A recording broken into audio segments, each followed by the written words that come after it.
Hi guys, welcome back army kitchen king. तो आप लोग को स्वागत है हमारे चैनल में।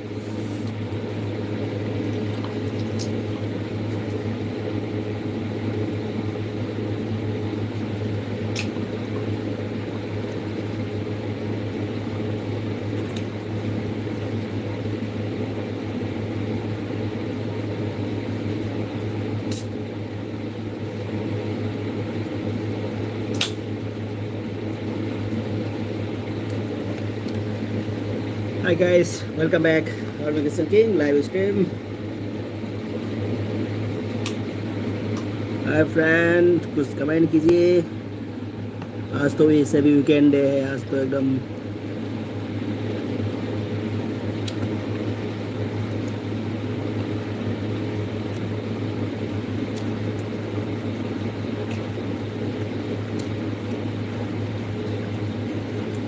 आज किचन किंग कुछ रेसिपी नहीं बना रहे, ऐसे बातें करने के लिए आया है।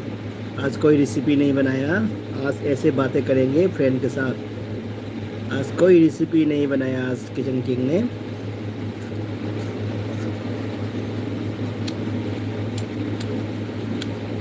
तो थैंक यू सो मच जो मेरे एलबी में आया है, सभी को दिल से थैंक यू बोलना चाहूँगा।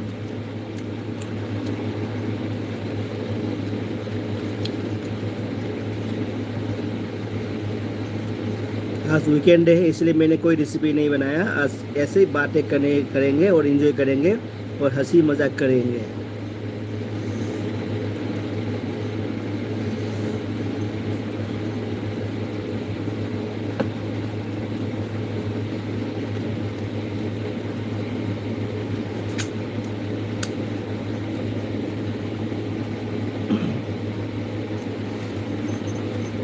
तेरे मेरे बीच में ईसाइया बंधन पंजाना।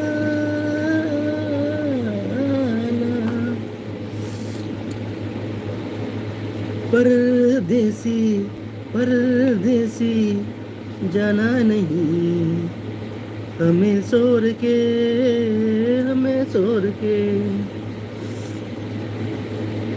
भूले न जाना, भूले न जाना। ओ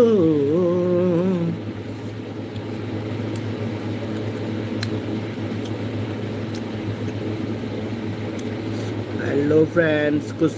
मेरे से कुछ गलती भी हो गया तो माफ़ कर दीजिएगा मेरे गाने में। हम तो आज वीकेंड है इसलिए हम गाना गा रहे हैं।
रोबिका लाइफ अपडेट, रोबिचा लाइफ अपडेट कई मथे लो। थैंक यू सो मच रोबिचा life update, thank you so much सेगेलबिदा हम लापिबेदमत अहमद वेलकम टू सिस्टर गु मथेल जी जैसे मटन मसाला राइस रोटी एंड फुलगोभी आलू की सब्जी।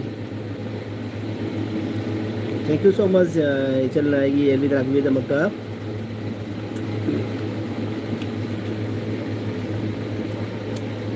इचल दी किनो चैनल पाइबा माले को जेंगे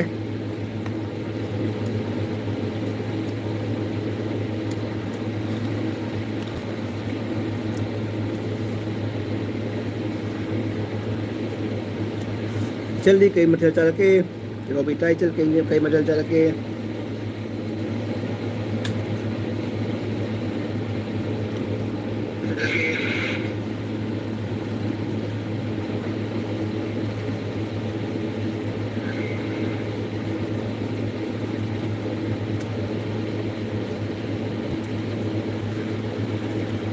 Robika live update 19 subscriber one video okay तो के मचेनल को Robika इसल आई नौना सब मत उसे रखे एक या तो पाइडी लगी सब वैसे M nursing office post notice M nursing office post 11 व्यू टू माने को लाइडन दाल थबी सलाद ओके ओके दाल थबी सलाद और कुछ नहीं डाइटिंग पे डाइटिंग दे रहा चल दिया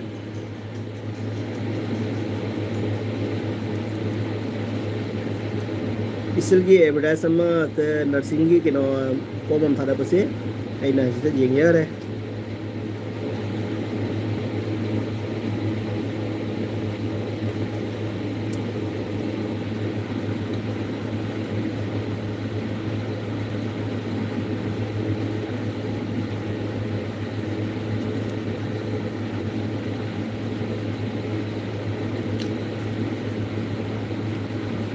कई की बचिन खमनो ही चल दिया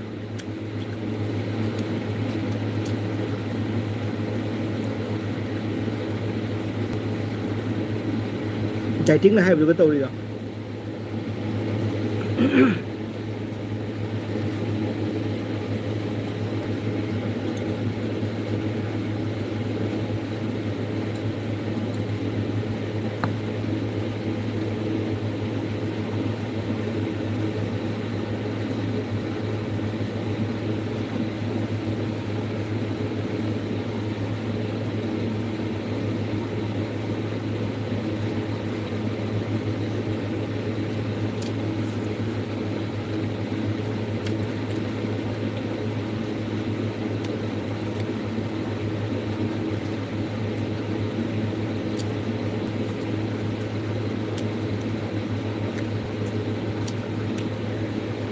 अच्छा डाइटिंग ही नते लेट ओइ खरे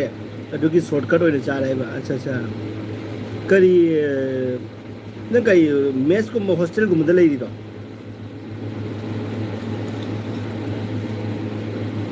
बोर्डिंग ले रहा है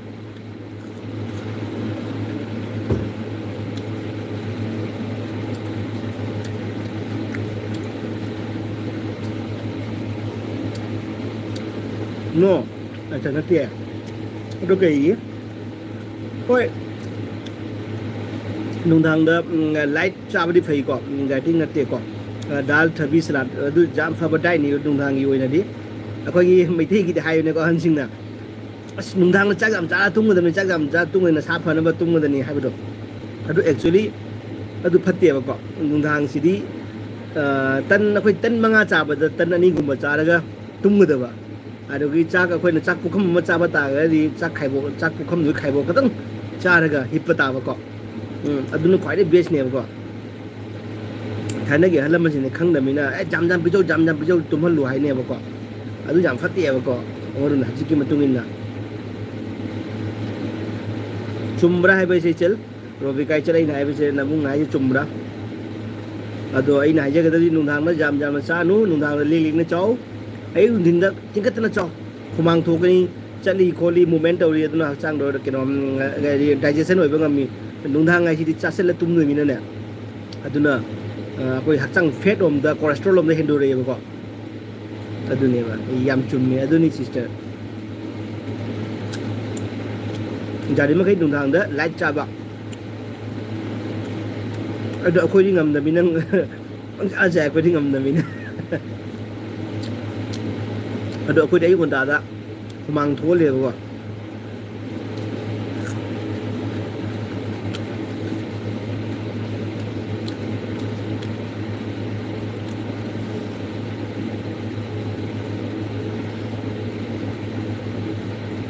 इचलदी बकिना मणिपुर दे रो रविका इचलदी मणिपुर दे रो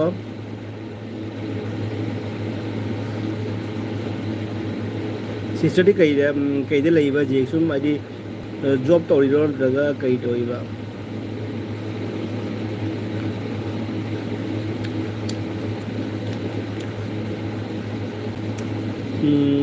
होय आईडी जॉब तौरी हाइरा अच्छा अच्छा ओके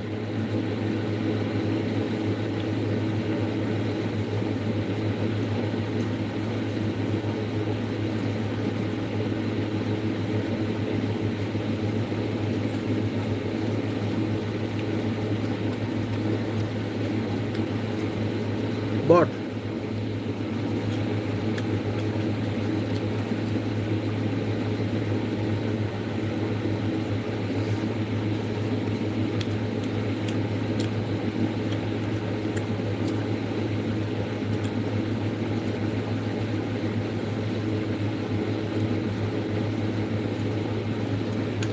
सिस्टर लाइक तो भी रहो मणिपुर दगिनी अच्छा अच्छा ओके ओके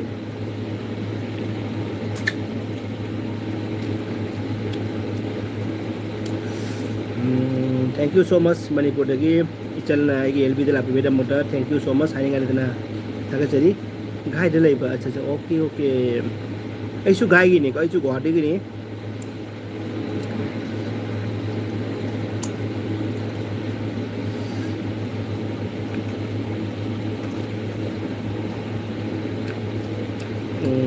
गुवाहाटी का दे लेबा इचल दिया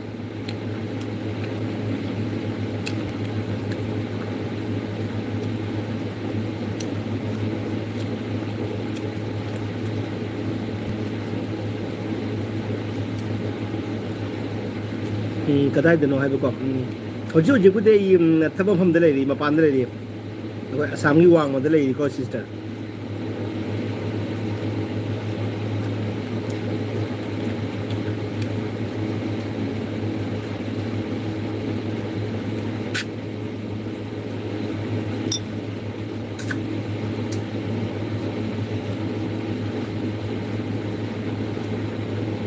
ओके गुवाहाटी का दे लेरी चल दी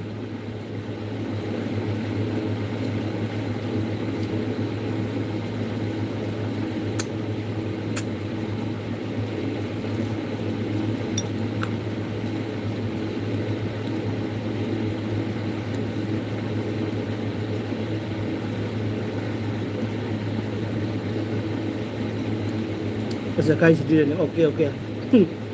गाय सिटी लो ए अब सिटी ngani ko गाय सिटी ai chalo jong mo सिटी ngate ne namba ai downtown dogie pental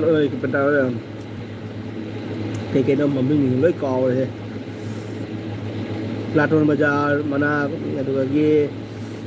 Ganeshguri aduga gi Rangapara kayak mem lay bane buko anak pada anak pada Gai City tadi anak pada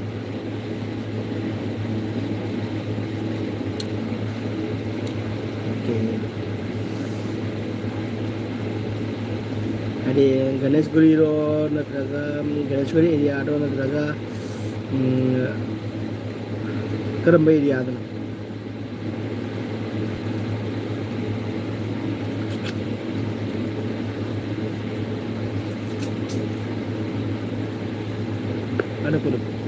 कोई बात नहीं thank you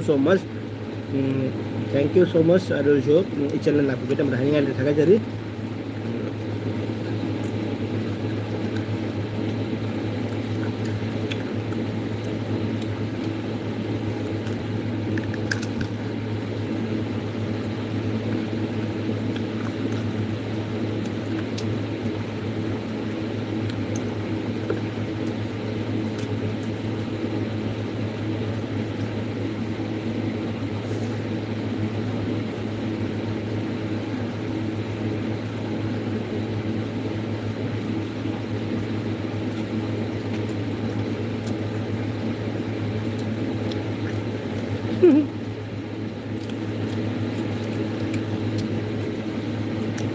Ravika live update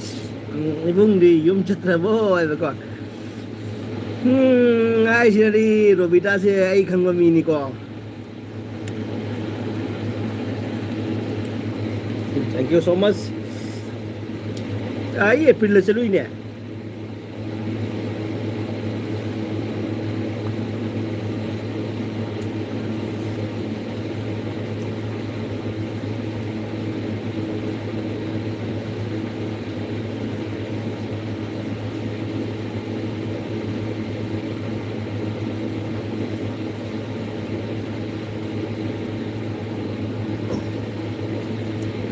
Hey, April la chalu amu thora kani hojik matang cha ba thora kani phalau na. Okay.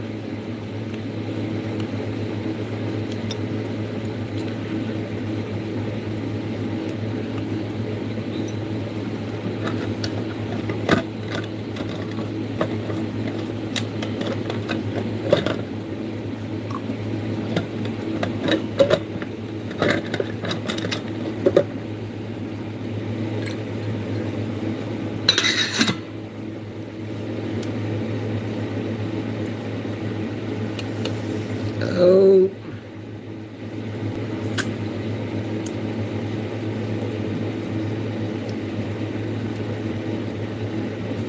Ngasi de gi friend me am ya mu lak te ngasi de ke to ke khang de ngasi di wai san ni nga na elvi tha mane do mu lak te do how no charo tum khrage ware ngasi de okay okay sister thank you so much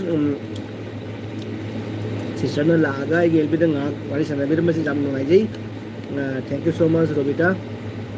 Isaldi thank you so much ngai phone de bo you thank you.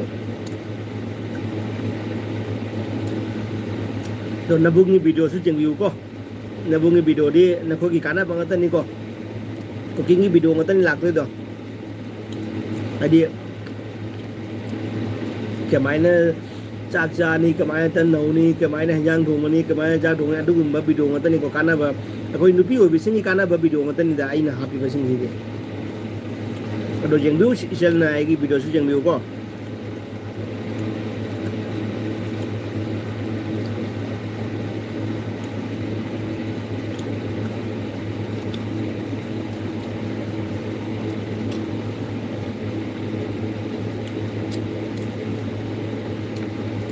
Okay, sure. Good night. Okay, okay, sister. Good night. Hi, Vicky bro. Thank you so much, Vicky bro. I'll be happy to Vicky. Nasi di kenyang jage. Nasi di non veg ada ngoni ko. Aku sih non veg panggil nasi dia. Nasi Vicky bro aku sih non veg ada ngoni khali nasi dia. Aku ini nasi mutton nih bro.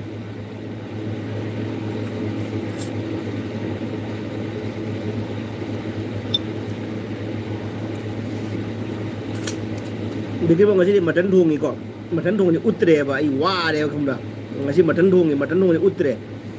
Nasi chicken chare dia saya okay. Nasi je mutton thung ni na. Do mutton thung ni utre. Tan ko ai utre ba ko. Nasi nung tin na suel bi thage ba ina. Adu dai na wa ra ba ko comment pa ba ko pa se. Adu na ai na nasi se utre.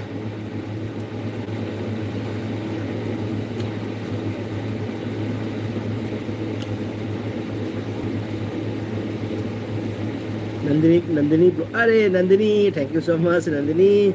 की short पर हम नबुंग ना young जरे को नसीकी के no बहारा है वैसे इधर के नो ऐने कमेंट भी कवनी सिस्टर ना पादे बदु दिखंग देखो दो अहम mother thank you so much Nandini blog thank you so much विकी मेटे Nandini blog से तंग support हो भी को Nandini blog से ना support हो भी रमो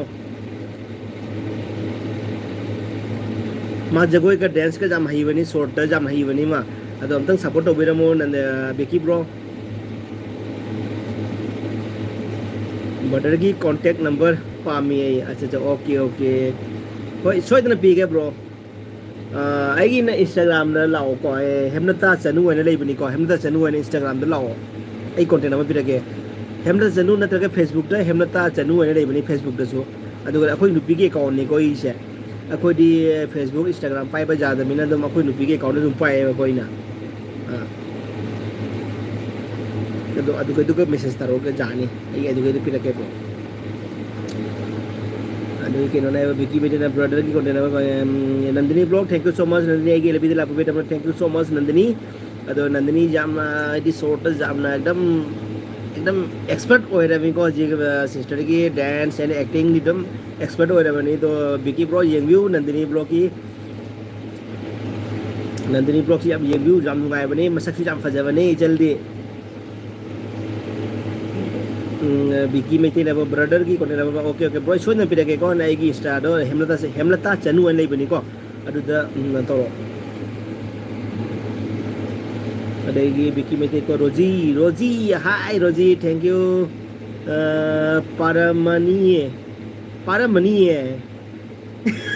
पारमणीय कईगिना कदम पारमणि काय रही जा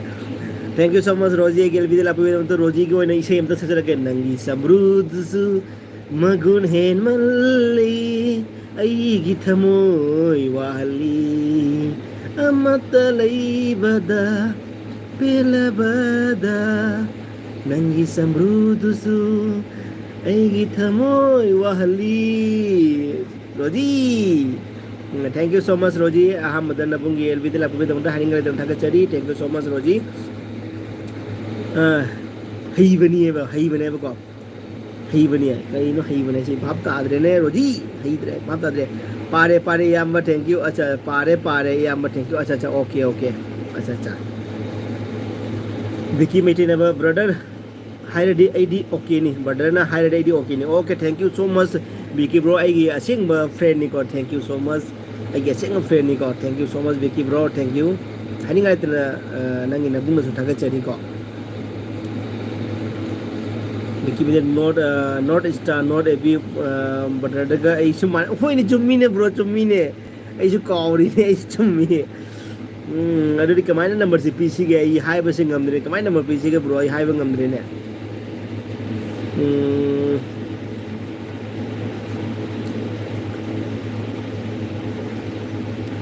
बटर कमाइन नंबर पीसी के हाई बसे ngамदरे ब्रो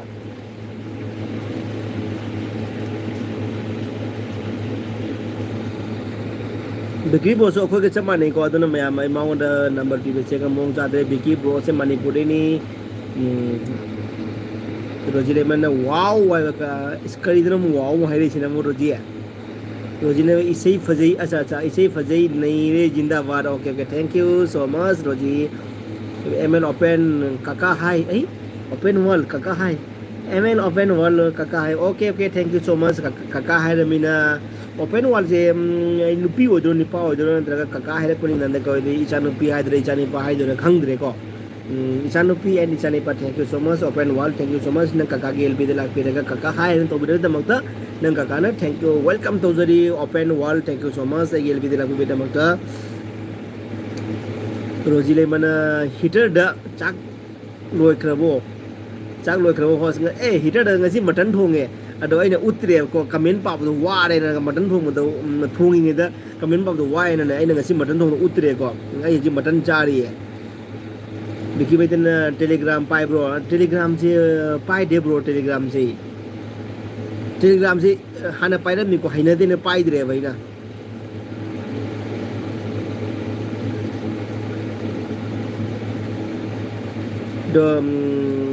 डबल 894 ईरो मत जी डबल 894 ईरो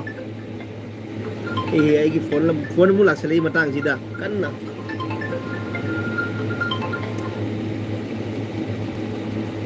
बोलो ए माय मा इसी इचान भी ले छाई फारे हे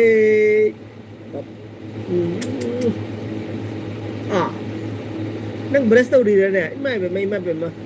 नंग कनागी ब्रश न पाइ दो नंग पुपुना मसम अमुबा तैबेगी ब्रश ला नंग पाइ दो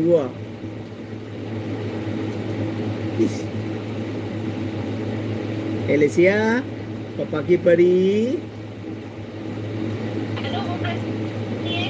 अच्छा नो ब्रो आई एलबी थारी ने हेमलता आई एलबी थारी है ओके आई एलबी इचानु भी नुसीबने लोरे माय मोमो तौचे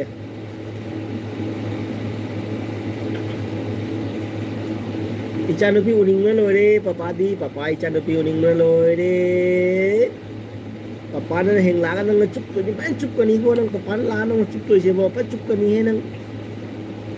नंग ना ममा ने चुप तो नंग पापा ने चुप जिएंगे अब नंग खंग ने अब नंग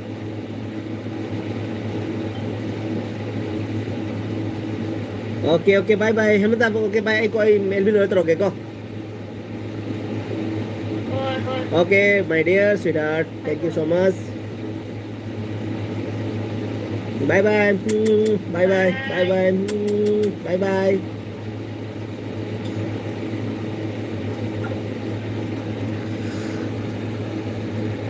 आई कमेंट से काय जरूरी हीटर द चाक थोंग बोलो लोय रे को सी लोय को टेलीग्राम पाइ ब्रो च किनो ब्रो नाय बो आई पाइ 8894 ई गरो ब्रो आई मते मते हादा के को 8894 अदु ई गरो अदु ngale को हादा के YT की कमेंट पिनो नंबर अच्छा YT कमेंट दा YT की कमेंट दा कमेंट पी बदाई ना कमेंट पी मा नम कर मतम पादब खंगद्रदि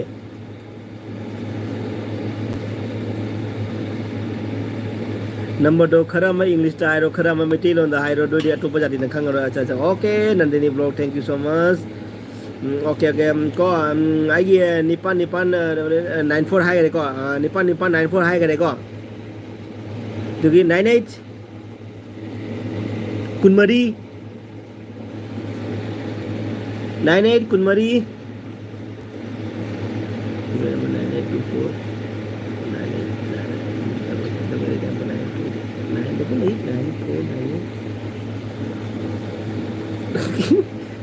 53 जाके किनो मंगा अहुम चुम बजे को नंबर सुरब नंबर डिजिट नंबर तरा सुरब बजे को हीटर चाक थोंबा लोरबा रोजी ए चाक थोंबा लोयदे को मटन थोंनो उलौद्रे को सावबा यादे को से रोजी thank you so much Telegram पाइ ब्रो आई पाइ दे ब्रो YT की कमेंट प्यू नंबर ओके रोजी थैंक यू सो मच रोजी थैंक यू खंगम नंबर दो करम इंग्लिश तक हाइरो करम मेटे लोन हाइरो दो दिया तो मी जाने खंगरोय okay Nandini thank you so much open wall ने काका नुंगाइरिबो नुंगाइरि ओपन वॉल न काका नुंगाइरि विकी मेटे ना एक्सपाइडे अदुदी ब्रदर अच्छा ओके अमत पिनु होस YT ना याइफरे अमत पिरुनु होस YT ना याइफरे ओके ओके थैंक यू नोक्सले मा नंगो बिकी चुम्माबो नंबर तना सुरबो यस और नो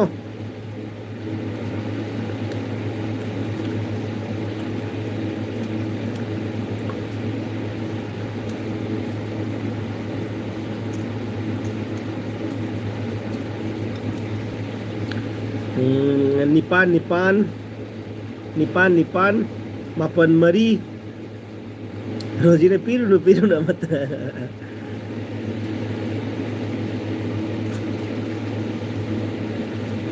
देखिए मैं मिस कॉल दो आइना ब्रदर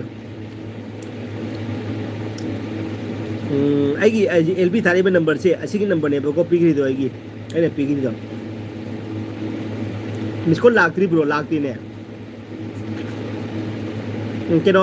WhatsApp दा मेसेज तोरो अदु मेसेज WhatsApp लाई बनी को अदु मेसेज तोरो ay ko mahina ke ko nipan regi mapan mari nipan mapan mari regi mapan nipan 24 adu lagi manga ahum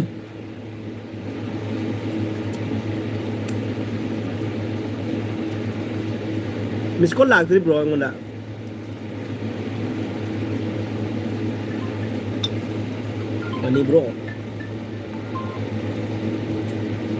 Mani bro kisi call lai ngona barana hi bro mai mamme kai gino ngasi di hi mani bro oi bro ai LV thare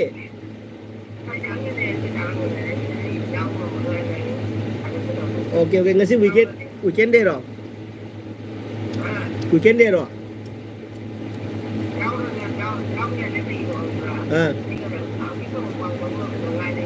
okay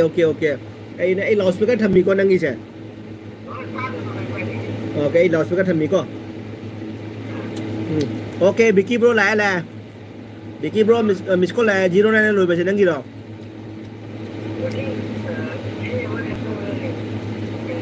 이세 색 깨라. 오케이 오케이. 이 두디 이 LV mà làm thằng này có 이세 색 lo có.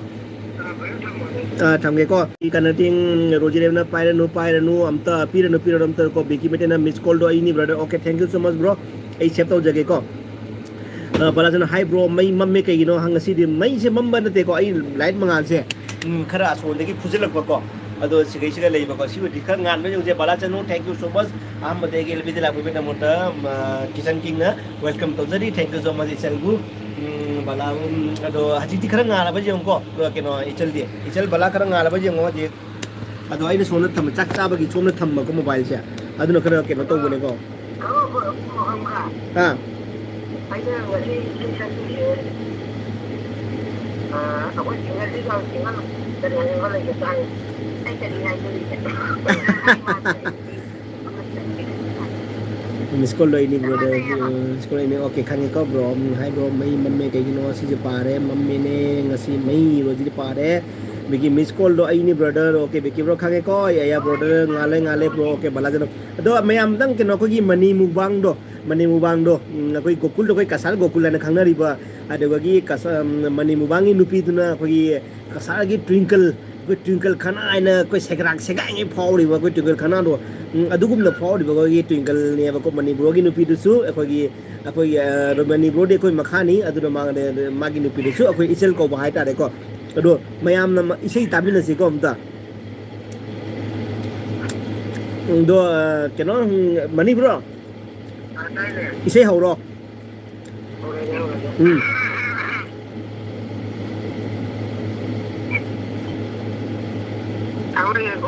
hau ro thì đi ai xây cái nào cũng đi mà dân tự cái tàu giờ đấy thằng này có chalo tôi lao nó đi mít na anh na qua đi ngang đường lối nó yên đi tôi lao nó đi mít na anh na qua đi ngang đường lối nó yên đi nu ra cái na ghi thầm môi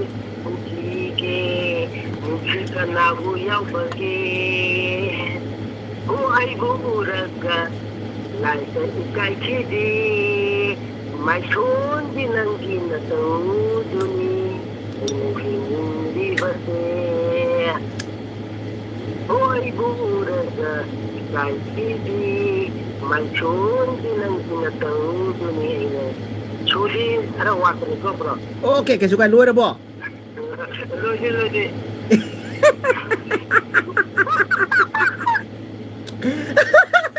nó có gì có isei cái sur van mà đây đâu isei nuôi đó không nuôi thì nó có gì này có tao gì này thôi tình nó hay là cái tình nó mau nha nó lâu mà cái gì rồi như này lại tới đi chứ lầnนี้nó có gì đấy lầnนี้đó cái chỗ này cái này ngoài cái này nó ngoài nó có cái cái libro ấy đâu đấy cái libro đấy Mane twinkle twinkle thank you ai bagi sai du kamai tau ke khala isei akhoi kasal gokul sakpada pheloi ba jabra ne isel twinkle ado twinkle lagi su amta isen nang tahan biro na mayam su loi na leiri sei ta bagi ai di sai mayam nei da pa ma ga ado apa ba haina ba ma ta saklo jai ai ne nipa na sabai sai tan nei ni sabai je ado ke su kai ni nipa bele te nupi bele to haji di nipa nupi right cham bana ne ko tu apa mam saklo nupa nupi right loi mana de tu apa mai sem saklo apa mai sai con như xem thì cái chả cả mặn đâu vậy. Okay xem một con xem một ready rồi đó. Ai cái em bay mà cao tạm mà thắt sao cái em bay ha đây chắc là phải chắc là cái Okay. Lại cái này ba mày ăn con nó cái tao mình là kia rồi cái aku yang ngang này là betul ngạc kêu, tapi cái này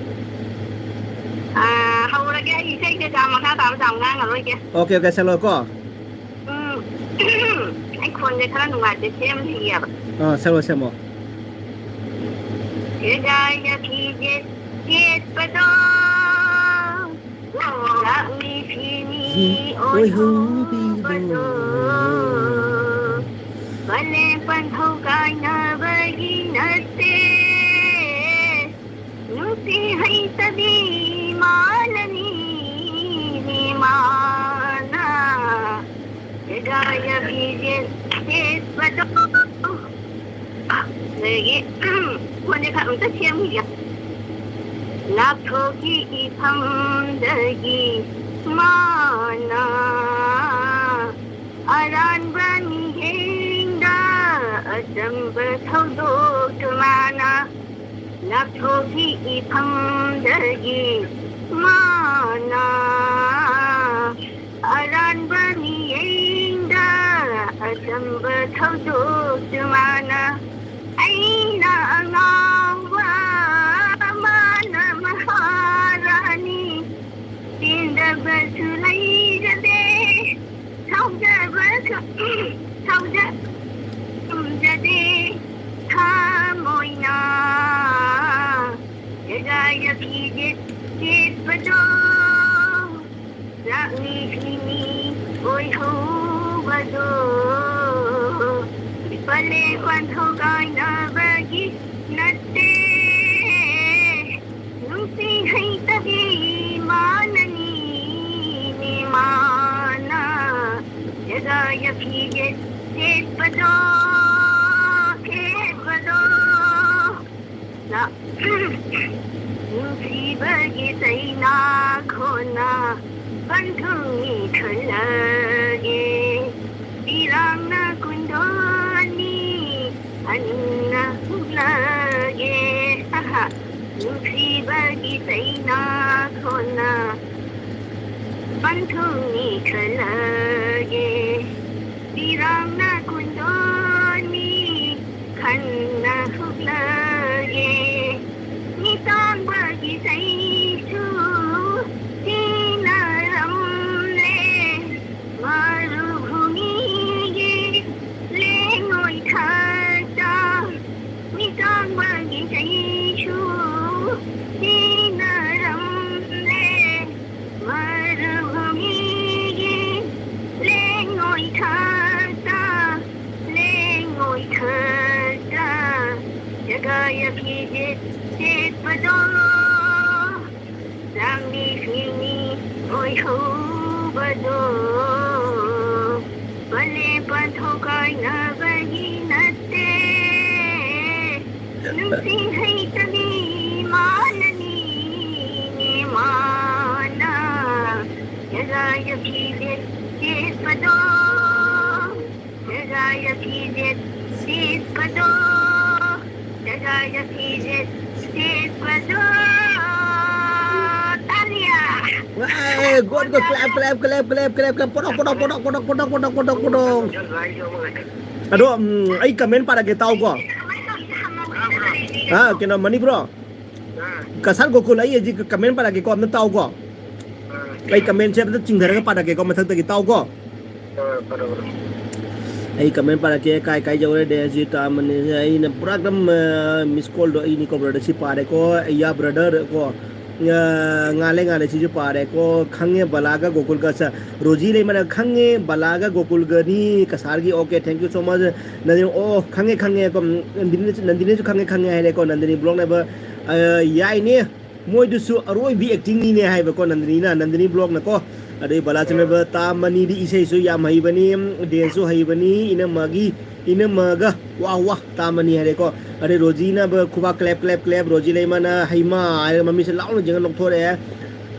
Nandini blog ना आई सीरे नोक पदा है को नंदिनी ने आई सीरे नोक पदा है को thank you so much Nandini नोक पदा सीबा जा देखो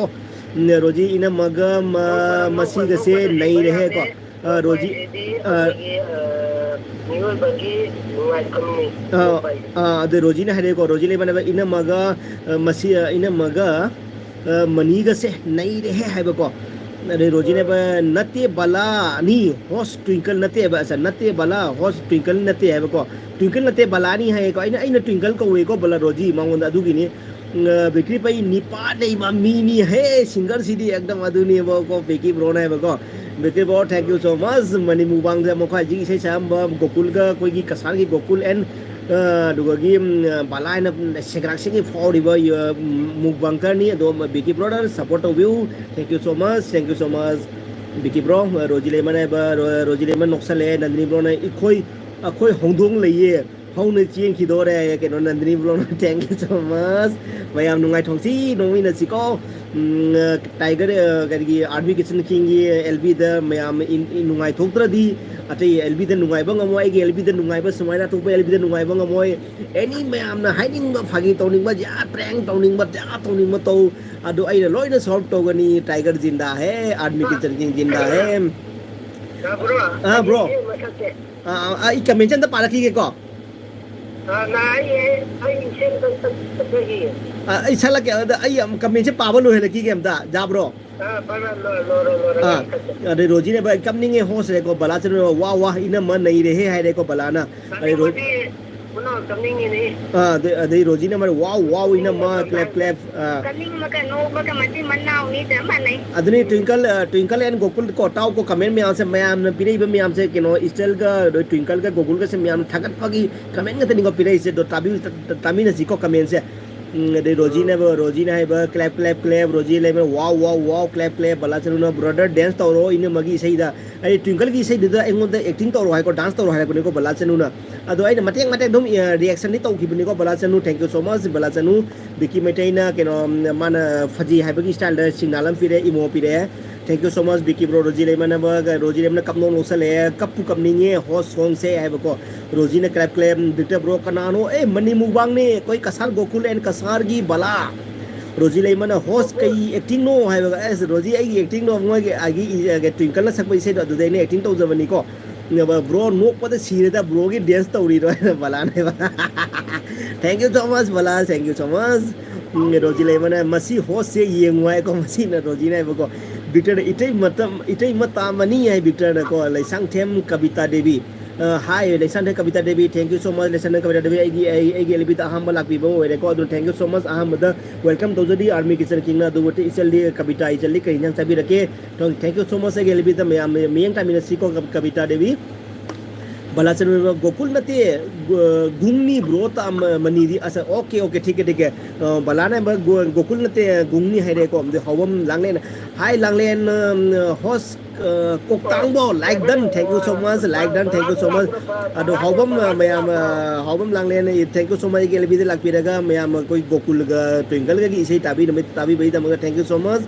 Victor na Roji le mana da Victor mami noksale Roji ne ba twinkle hai nu bala hai okay Roji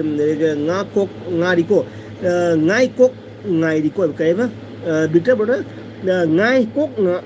nga riko hai ba kai no hai bhab ta dre bro Victor bro kai na bhab ta dre ado mani bro kaben ma ba loi re ji mayam gi ni sir ba kamen mayam dom army kitchen king na power loi ja re ado mayam ga ji ga army twinkle and gokul gi da muta isai tamin mayam mu ready mi nasi thank you so much mayam gi army kitchen king advi lak pi da comment mayam nusi nusi ba comment mayam bibi da muta thank you so much ai gi column lai ko ai gi important column lai ko thaga ge ko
ꯃꯌꯥꯝ ꯑꯩ call ꯂꯥꯛꯄꯗꯣ ꯂꯣꯏꯈ꯭ꯔꯦ ꯑꯗꯣ ꯃꯅꯤꯄꯨꯔꯗ ꯑꯃꯨꯛ call ꯇꯧꯖꯒꯦꯀꯣ ꯃꯌꯥꯝ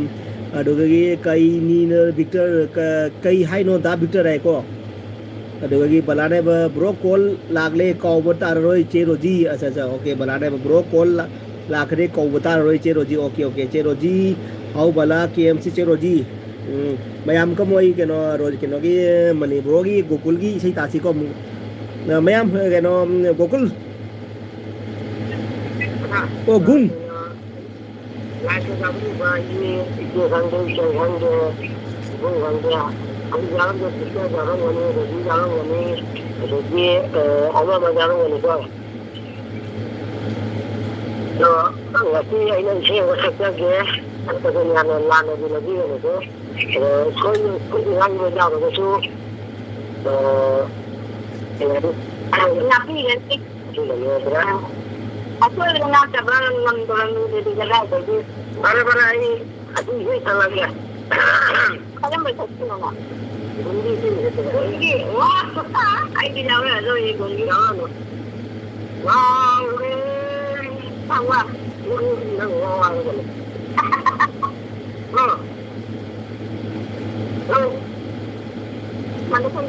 ताये bro ताये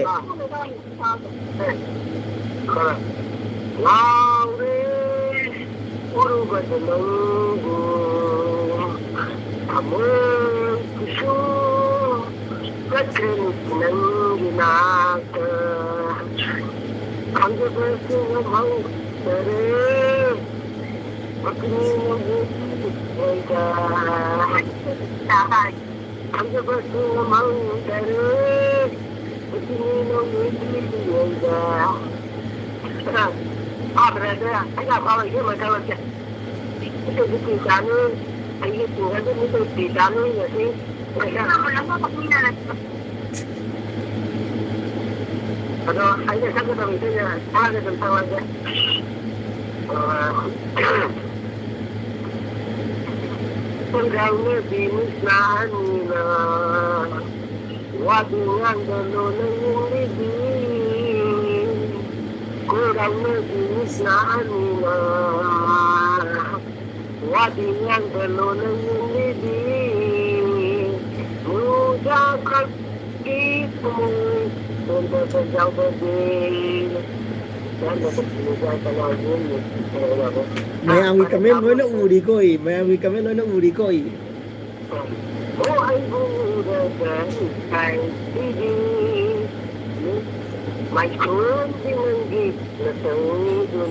अरे कि nó Gokul nang isai do ai slow motion over dai sido re tau ri se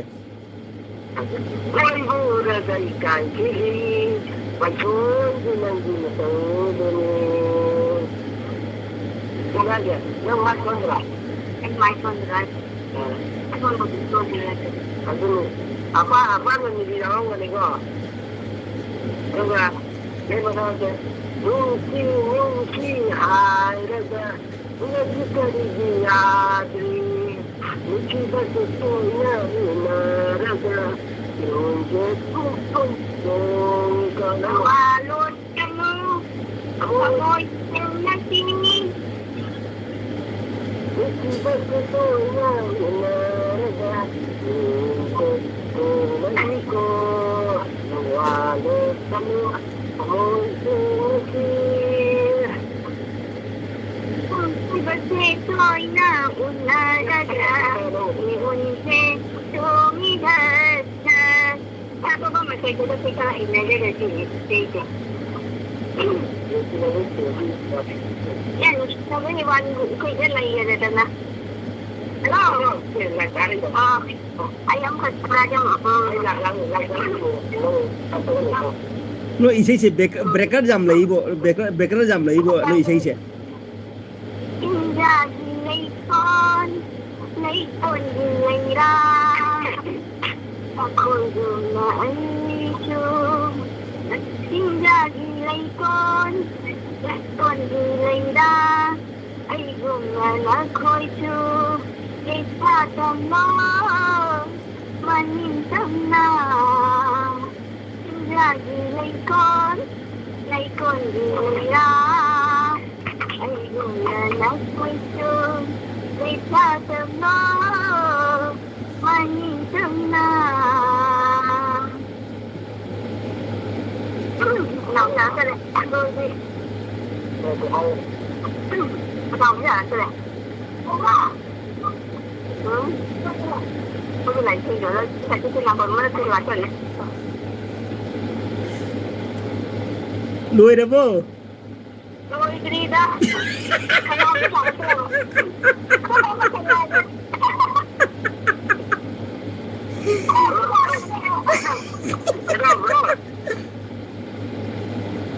ô tay xây đuôi đi bố chia lùi xây chỗ đấy năng nhìn nói này xây xe cái nó chỗ ấy sao đấy nè Ado amtang komentasi ko amtang komentasi na line rin komentasi amtang ay comment para ke ko amtang ching thara ka para ke ko Hello Gokul Hello Hello Koi no ani sia kan nei irang dei sei senglam ma ani sia mutumin le ka de ke do ra no mutat thama kai kai to ja no bai ni na ko ai comment para ke ko me am di cheroji bo ko la ke ko bo ta ro si si pa ke ko ai chak sa di ko bi sa bala iron ma cha si pa ke o cheroji ho bro ga si di le de bari na maru me am support o bi se isu o se si pa ke ko se che chak sa di ko victor ne bo kmc cheroji ho bala ko roji na bala iron ma cha re ha ko victor bon on bala chano o cheroji ho bro ai ko bala na Nandini Blona ay sida lay diba maru mayam support to minasi ay sutaw jarake hi guys ay LB de lay video friend mayam Nandini Blog Balasanu Roji nadugi keno Victor Bro mayam lay diba mayam pun mak ano ba keno friend lay nadabo lay kadi lay minasi Nandini Blog ichal nasu mayam connect to minasi na hi jare ko ado mayam aman naman connect to mino na koy masin aman naman connect to mino ado ID host ni na mayam gi enjoy gi namata ay comment su pa jarake ado gi sakpi de bai sei asi su comment ju tau jarake ado ma khogi acting soi tau jarake mayam enjoy ki damota army ken king jinda hai ino pa mayam sabut no ai su tau jarake hai ko Nandini ma roji le mana hauri ino bala noi di KMC no roji ne o mamit lo jenge bala che roji kang soi chai roji ne ba tau isi ngo masi hose sire da no ko de noksale ko roji ne mo oh bala hai na gi roji ne ba clap roji ne clap Nandini blo iam bagi acting se ha ha ai gom Nandini Vlog, thank you so much. Nabungi acting sida ha ha I told you thank you so much. I Nabung Hajari, thank you so much Nandini sister. Ade balasan bro kai acting no ko da sire hai vai sa balana no ko da sire ko acting je. Ai bala ai na mogi sei do. Slow motion sa lai na slow motion gi acting tau deni ko doi mo na marak ta break or ko breaking gi keno acting ni ko in tau je ko adu gi ni ko me am so ya de no ninga su no minasi kamninga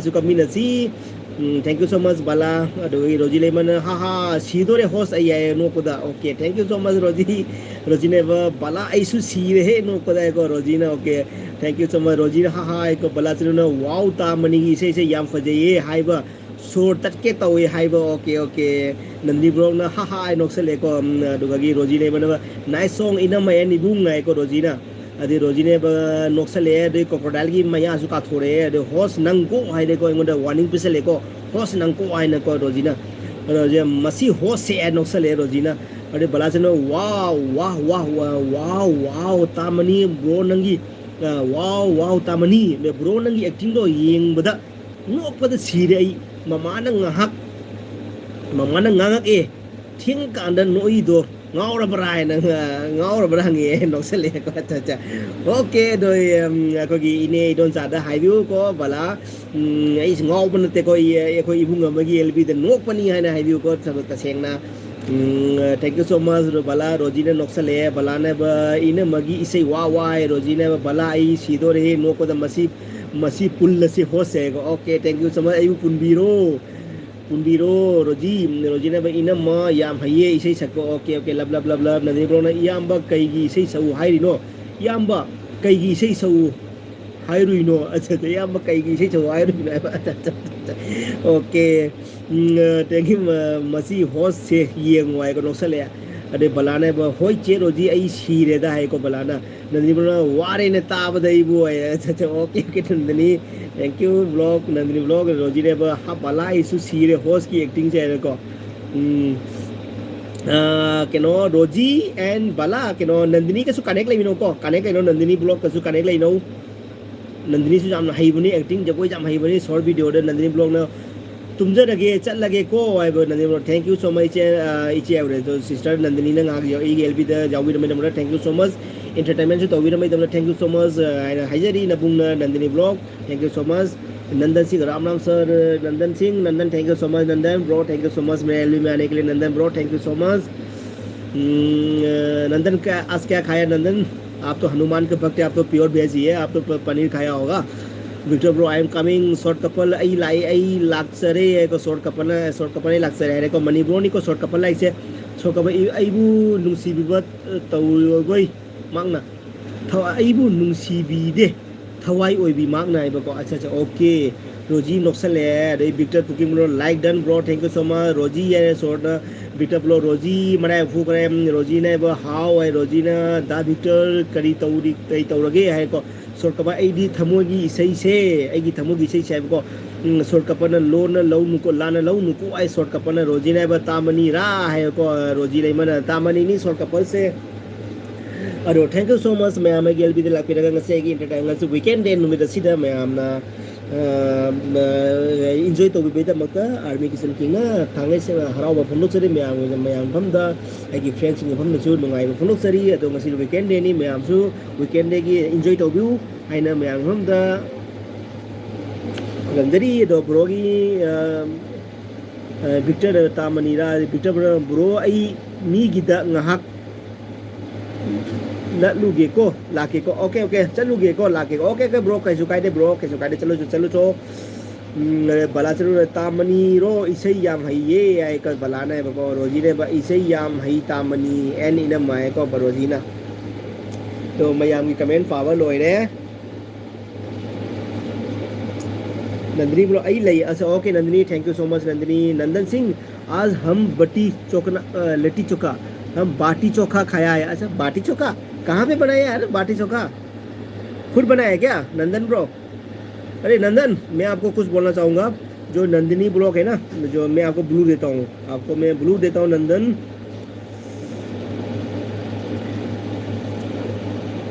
Nandan bro जो Nandini blog जो है आपका जो comment के नीचे जो Nandini blog है उनको सपोर्ट कीजिए उनके साथ वो बहुत अच्छा शॉर्ट वीडियो बनाता है आप देख लीजिए आपको मैंने ब्लू दे दिया जितना मेरा एलबी में जितना मेरा फ्रेंड है सभी बहुत अच्छा सा शॉर्ट वीडियो बनाते हैं आप उनको देखते रहिए और मनोरंजन करते रहिए आप उनके साथ कनेक्ट कर दो मतलब सब्सक्राइब कर दो सब्सक्राइब करने के लिए मैंने बोला था सब्सक्राइब करने के लिए बोला नंदन ब्रो ओके आप उनको सब्सक्राइब कर दो अभी मैंने आपको ब्लू दे दिया आप किसी की जो है ना जो नाम है ना उसके ऊपर आप क्लिक कर दो जो गो टू चैनल आएगा गो टू चैनल में जाके आप उनका वीडियो देख सकते हैं उनके बाद फिर उनको सब्सक्राइब कर सकता है नोटिफिकेशन ऑन कर सकता है तो आप मेरे भाई होने के खातिर आप मेरे फ्रेंड के लिए इतना तो कर सकता है ना bro thank you so much Nandan bro thank you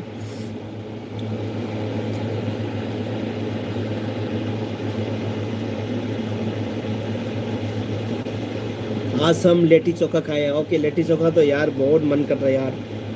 हमने गोवा में ना लेटी चोखा बहुत खाया यार एक्सप्लोर का टाइम पे ई लई ननी शॉर्ट कपल कनाडसु सैथार इन गमजब खरा सक्चबनी डेडिकेट तौबनी लान लोबिनु है को शॉर्ट कपल ना ओके नंदन सिंह हाँ ओके ओके शॉर्ट रोजी और Rosy Nandan Singh okay sir okay okay thank you so much Nandan bro thank you so much thank you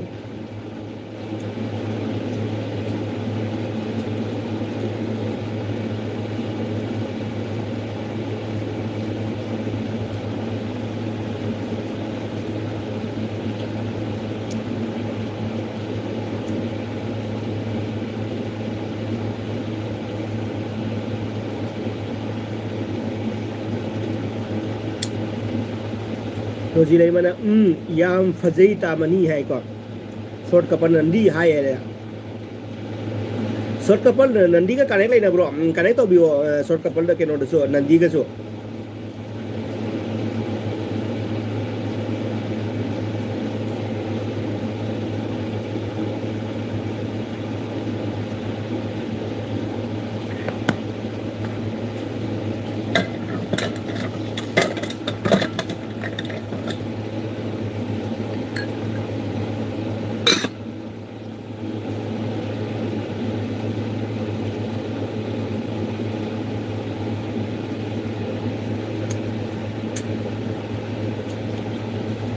Nandini like comment सब डन रोजी ने नंदिनी ने उन्हें लाइक कमेंट सब तो करे है रोजी ना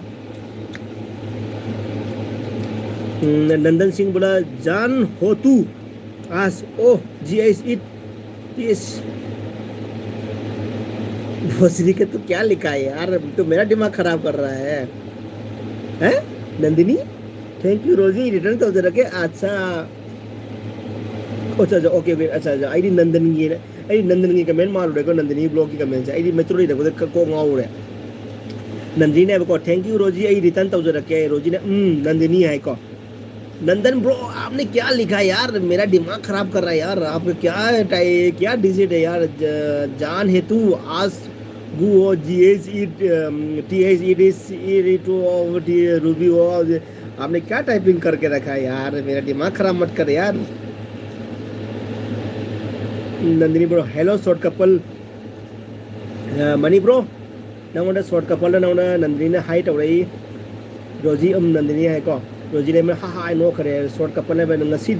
इचम चम नई लालहौरे सेनहौद्रबा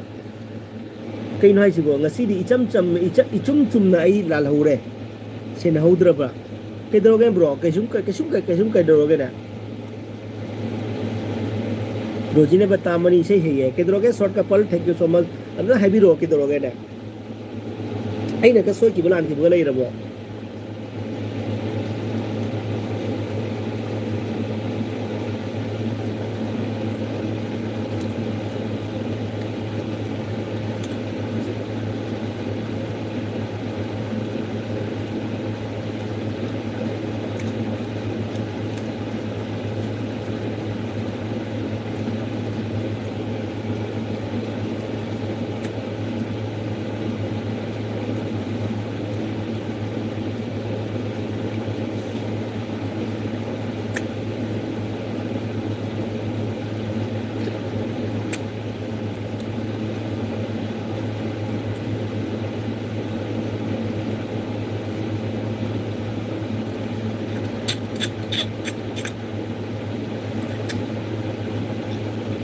नंदिनी नंगी शॉर्ट वीडियो रे नम आइना केनो पीकी बनी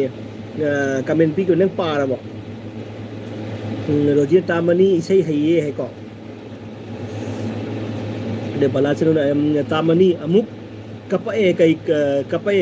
करीगी कपक कनी को अच्छा तामनी बलाने में तामनी अमुक कपक कनी को कई दौरगे तामनी इसै याम हइए हाइरु बगीरो वखल नुंगाइत्री दुबु हाय बलान संध्या रानी आइस हाय सक्सा Sandhya Rani thank you so much Sandhya Rani thank you so much अहम बताएगी एलबी द लाकी बे द मोटर कमेंट तो बे द मोटर थैंक यू सो मच आइना नबुना वेलकम तो जरी दो इचल दी करी yang चारके आईडी सक्चारे आईडी सक्चारी को चारी को मैं दुम चाना चाना की फ्रेंड्स दुम वारी सनरी को संध्या रानी इचल थैंक यू सो मच इचल नाइसु एलबी द लाकी बे द मक्ता दो इचल दी कई yang चारके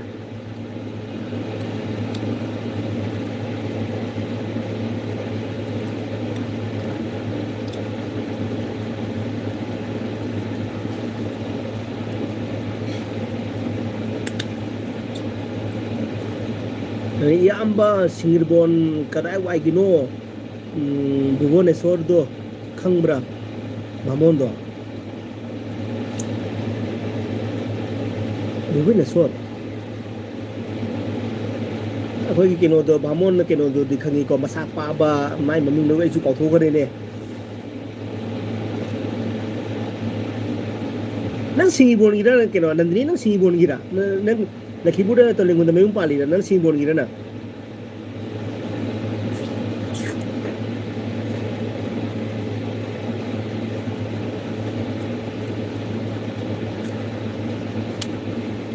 पारे पारे याम ओके ओके नो सिस्टर आई नोनिंग बा comment am pida kan ni ko ai di comment ने नोनिंग बा अदुगुंबा एन्जॉय तौगदबा कमेंट am पिगल्ली को आइडिया आई दम सिंपल कमेंट पीबल से आइडिया हैनदे को अरे कितंग मीन कमेंट से पागा नोनिंग मै टाइप अदुम न जाम पिगल्ली को आइडिया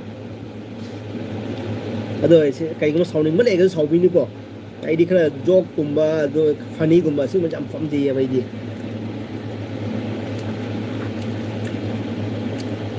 इरोन बचा रे बसंदरारी ना रोजी ने होस्ट नंग उद्रेने मम्मे बा अच्छा अच्छा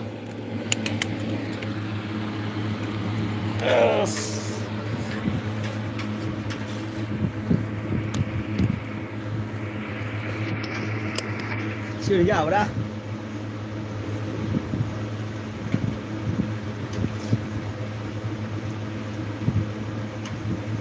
ấy tôi lên khung gì ấy tôi lên nang đây tôi lên khung jumpa li tôi lên khung jumpa mà nè bà cô tôi lên sari ko để xin con nó về đây này lên sari ini dum lo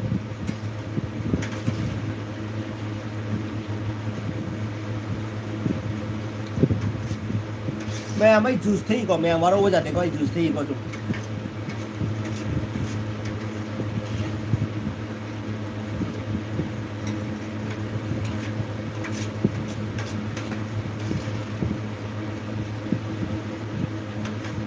sebenarnya itu lên khung gì अच्छा okay okay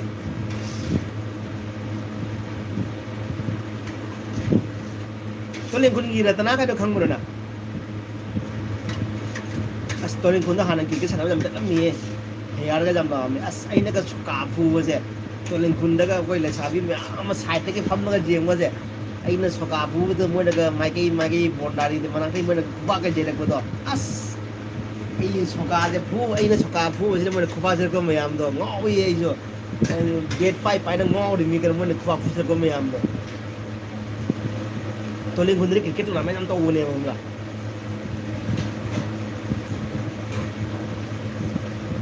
pero nande roji urabo haji khara ngala le urabo roji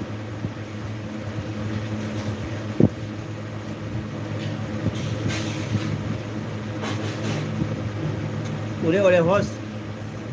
khara khara अच्छा okay thank you नटे बोले खुनगी Lakhipur युम्बा अलजा okay okay अच्छा अच्छा okay okay thank you अरे तोले खुनगी Ratna the खंगब्रा अरे सिंगोलगी कोई बामोन जे सिंगोलगी बामोन जे इन mummy no कौथो करे को सिंगोलगी बामोन दो माय मम्मी दो मसा पारगा वांगप तो वनी ने माय मम्मी नो जो कौथो करे हाइबो ngमरे ब्रो सिस्टर नंदिनी सिस्टर हाइबो ngमरे खंगी कोई मनिंगी ने अच्छा अच्छा okay okay Kasar Google phone तो रही को hello hello tại nãy cái sầu nó có hổ luôn rồi nãy cái sầu nó làm tấp bè mà giờ bro chắc xa với dimple sung nó dimple yao đó và khôi yam chạy go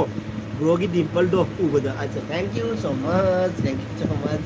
bro chắc xa với dimple sung nó và tay bro ta tay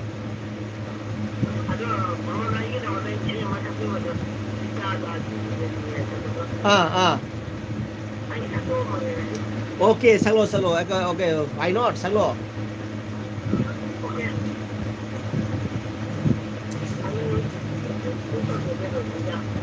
okay ado ma'am को कोई की गोकुल ना को रोजी रे dedicate हो जाएगा वैसे मैं सगला के है को मैम तमिल सी को दई सही छे तो रोजी ने चुम्मी राशि दी याम लई हो से थैंक यू सो मच अजीर नाम 6 लाइक डन थैंक यू अजीर नाम अदो मैम तंग तो अखोई की गोकुल की सेशन तमिल सी को अखोई रोजी रे डेडिकेट हो जाएगा माना तो इसे हौर सिरो ब्रो इसे हौर सिरो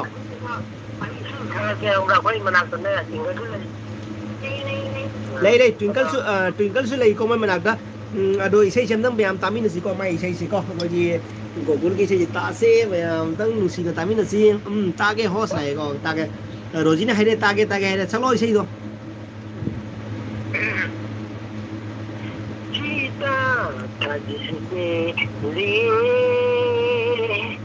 जिसके लिए मरता था एक ऐसी लड़की थी जिसे मैं प्यार करता था एक ऐसी लड़की थी जिसे मैं प्यार करता था इतनी मोहब्बत मैं उससे प्यार करता हूँ तुम्हारा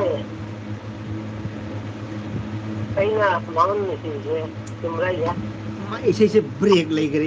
इसे ब्रेक लेबसने इसे ब्रेक ले एक्टिंग से ब्रेक लेगरे सिंगल जो ताया बांगबरा ताय ना बाले की ताया इतनी मोहब्बत करता हूँ उससे उसने मेरी बात को ऐसी किया माँ थमे तो थमे ऐसी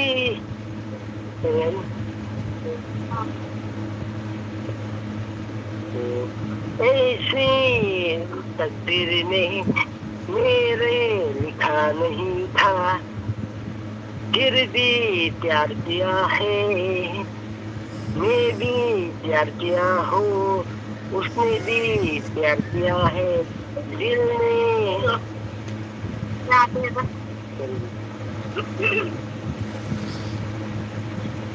कोई ऐसा लड़का था जिसे मैं प्यार करता था ऐसी लड़की थी जिसे मैं प्यार करता था मैं एक लड़का था जिसे मैं नंग लड़का तो करा ना बैठा मो अकोई तामोनी दुआदी लाइट तो पूरा स्टार्टिंग है तनी नंग तो चिंदी में होता है लाइट तो स्टार्टिंग है तनी इतना ओ नहीं नहीं तो ऐसी लड़की थी जिसे मैं प्यार करता था अरे सही कैसे ना कना तो सही कहूँगा जीता था जिसके लिए मरता था ऐसे जैसे कोई लड़की थी मैंने उसे प्यार करता था ताब्रो ब्रो बताइए अदो लोरे वोइसे लोरे तारे अदुदि आई कमेंट पारके को तामिनसिको पारो आई कमेंट पारके तामिनसि आई कमेंट थिंजबाव जरे वाउ चेरोदि नंगोन ये तोरसे तागे होस आसिया तागे होसि पारे को इन मग इबुंग पूरा नहीं रहे को रोजीना अदे रोजीने होस इमाई है को इसे मसांगे अमका वालोरे अदो आई कमेंट से पारके तो सक्से को कोमो आयो तो इसे सामने देखे लाइक जाओ तो पारा कोई इसे सिंगर सिना मरो वाला सिंगर तो कमेंट पागा पिए तो मा इसे छक तकी को एकदम नहीं थारे वो मसी ngasi गोगो जे कनागी नहीं मसी मरा काउंटर जुदा संगोंदो नागोपदो लेरमगिनी खरना पोंगनाबगी सते दोरी आइशाला के कुनी सिंगो खरा लेरमगिनी कुन्ना थेंगरुई नंगा लाली सेगा आइताचे थेंगरुई नंगा वाइटिगी अलबिदा खंजती थमोइना कुंशिगी होइना नंगी आसादा लेतलब वक्तनी नंगी आसादा ngauro khale tinggal chumdra nangi gangadra tanada chumyeng taran chanjeroi themrui nanga waitigi elbida kanjoti thamashina kanchigi ona letlabani choro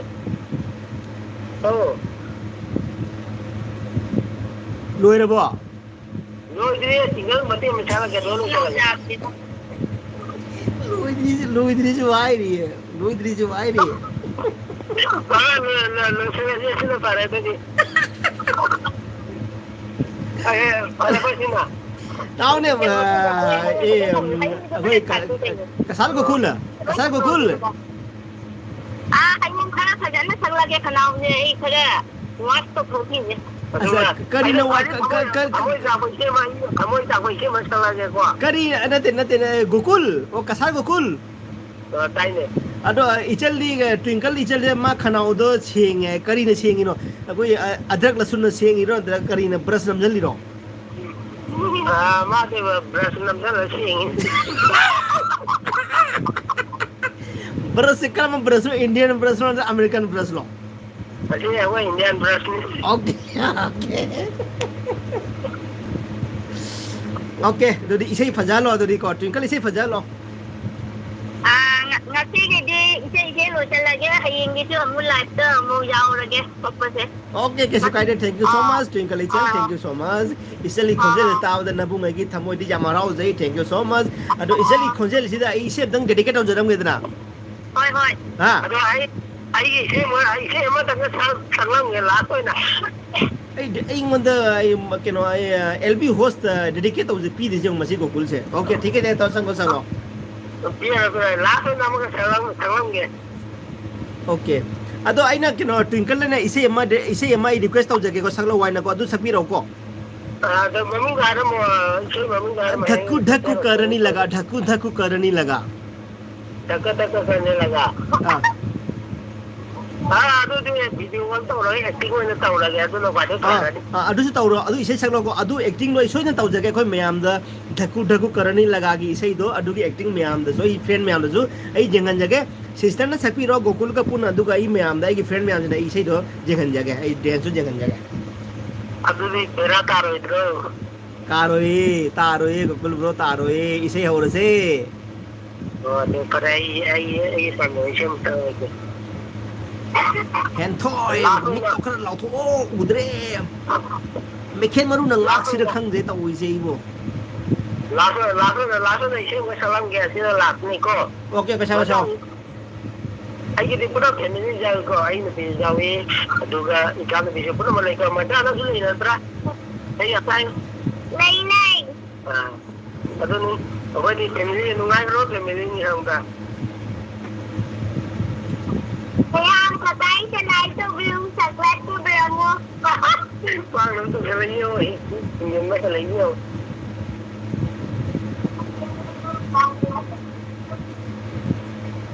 अरे ब्रो हां ताये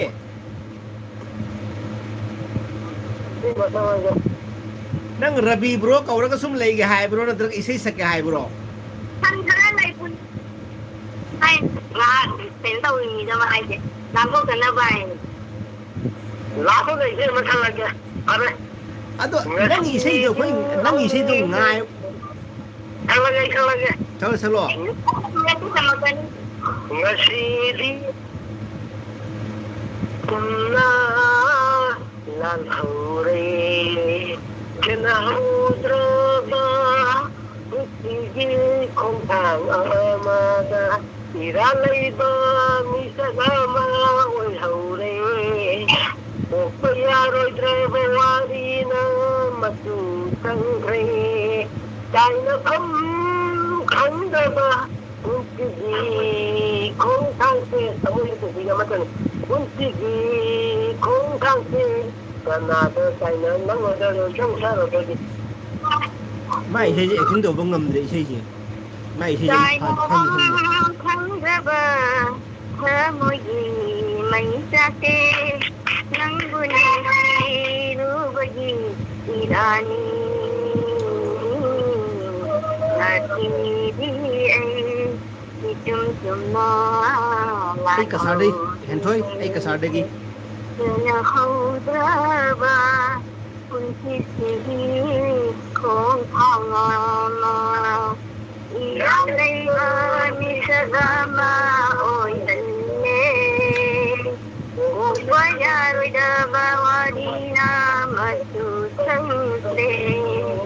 Iran ngayban sa ama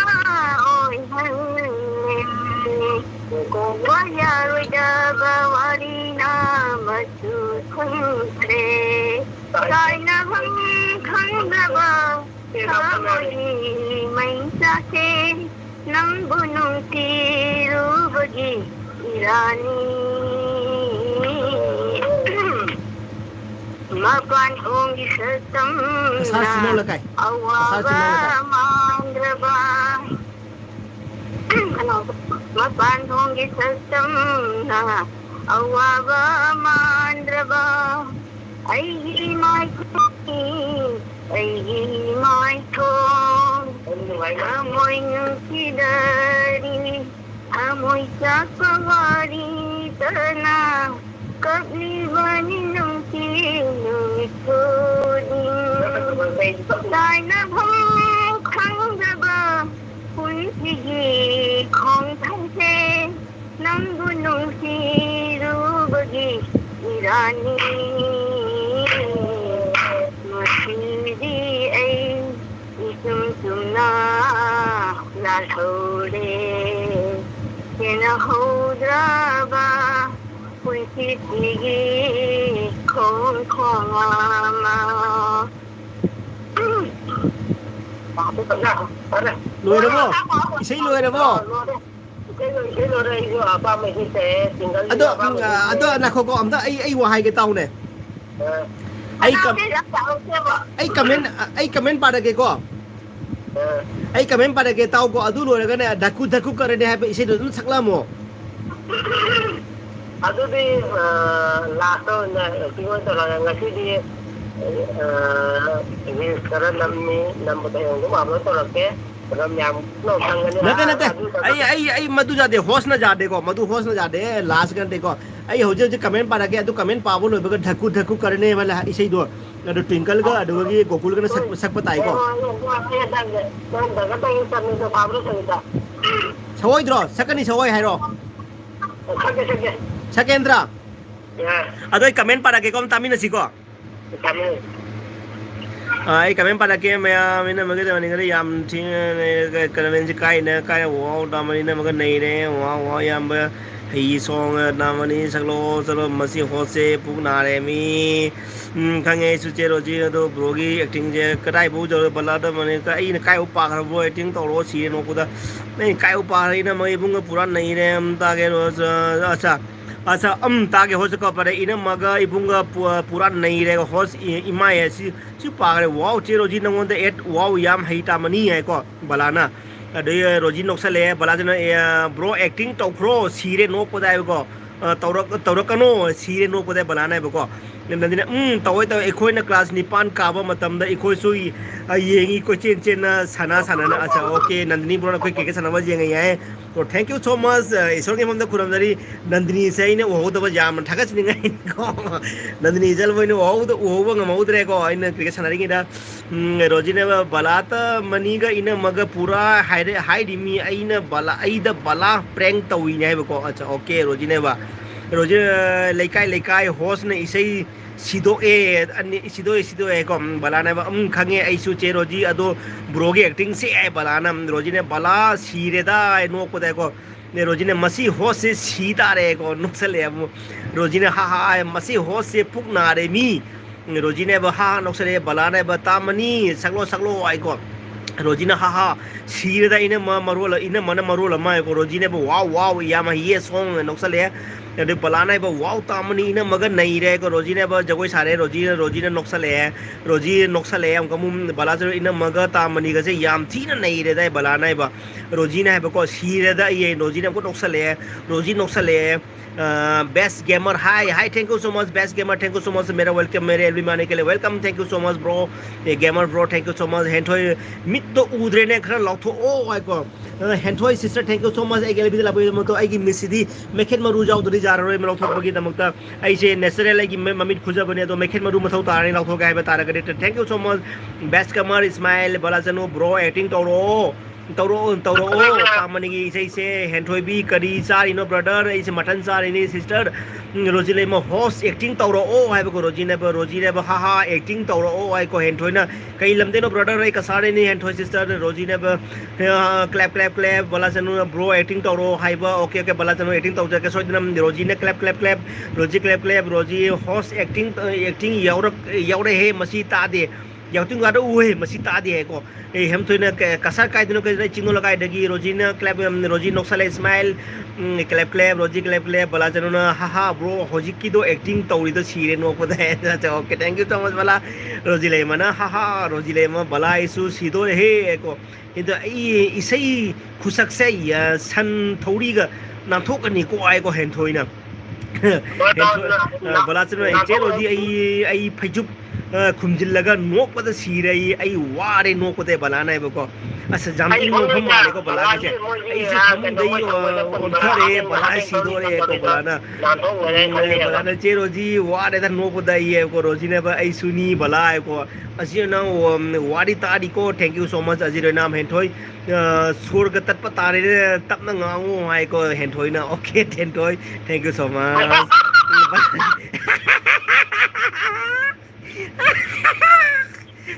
ꯕꯂꯥꯗ ꯆꯦ ꯔꯣꯖꯤ ꯅꯣꯛꯒꯨꯝꯁꯤ ꯑꯩꯀꯣ ꯑꯗꯨꯒꯤ ꯔꯣꯖꯤꯅꯦ ꯍꯥꯍꯥ ꯕꯂꯥ ꯑꯩꯒ ꯕꯂꯥꯅ ꯆꯦ ꯔꯣꯖꯤ ꯑꯗꯣ ꯃꯌꯥꯝ ꯑꯁꯤꯒ ꯇ꯭ꯋꯤꯡꯀꯜꯒ ꯑꯗꯨꯒꯤ ꯒꯣꯀꯨꯜꯒꯗ ꯏꯁꯩ ꯇꯥꯃꯤꯟꯅꯁꯦ ꯃꯌꯥꯝ ꯀꯔꯝꯕ ꯏꯁꯩ ꯇꯥꯅꯤ ꯍꯥꯏꯕꯗꯣ ꯙꯛꯀꯨ ꯙꯛꯀꯨ ꯀꯔꯅꯤ लगा अय्या मैया छोड़ के आगे से तासी को मयम रोजी सीरे दा tapi bro what haye na ko ne lai te jaru bai te kang de koi ge sai de bro tai ko ta ba se asiga koi ge thu da thena bai ware ne asiga ajaba bai to kan ware ni tra Chumra है bro भाई चुम्मे bro I की LB दा फजदब लेते no enjoy नहीं को bro I की LB दा अदुने अखो सिंगले छाला लागे अदुदी नुती की केनोनिना माउले छाला लागे ता अदो ढक्कू ढक्कू तो सगलो आई ढक्कू ढक्कू तो सगलो हां इतना छाला लागे ओके चलो आई रेडी हॉर्स रेडी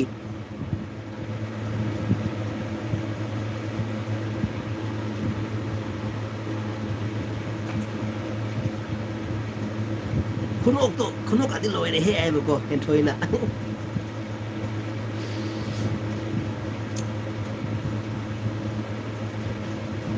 केदौरगे लोकना पल्लबो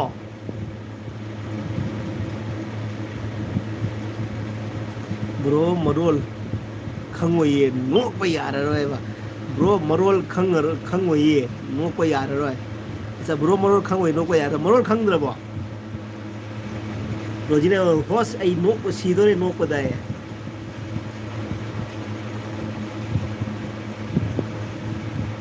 काय जगह गने फोन तक करबा सिबो तो इचिबो अनि सिबो लइए मनी ब्रो हेलो हेलो होय एंथोइना नोक पदा मी तो मनुंग चंखरे को हाइस रोजिने हाइस आई को ताइने अदो नोय करी तौरी नो हा नोय मुत थम नोय करी तौरी नो बा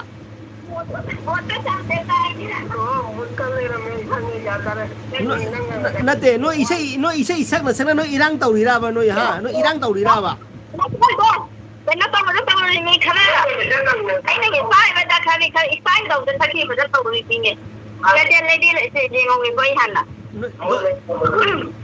तो धक्कू तो सकलो दना आने sakit benda yang tu wah sakit tu muda ni nama gua deh. Nuban ni dia muda dah. अच्छा इसे साउरा बो Tahu dah dah. इहे अंथो ओपनिदा ताऊ इसे सही जना सागी अंथो ओपनिदा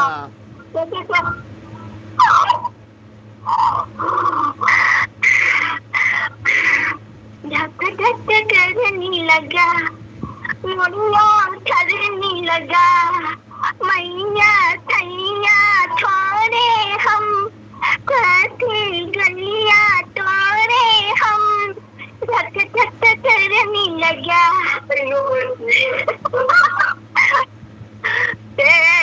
इसे डांसर जा नो धक्कू तो ले पा यादे नो धक्कू तो ले पा यादे नो धक्कू तो ले पा यादे धक्कू तौरो मठबा गनी कोई हमरा करे बोलो हां ताउने ताइने कबसे थमसे रो हां अच्छा धक्कू तो इसे फसा आमद्रे आई डांस का टखलगा ले फरे मरकदा वही ना डांस हो तो मरग मंदा मते मत ये हो रे हमरा तो ये कदे हमरा डांस हो हाय डांस हो बसे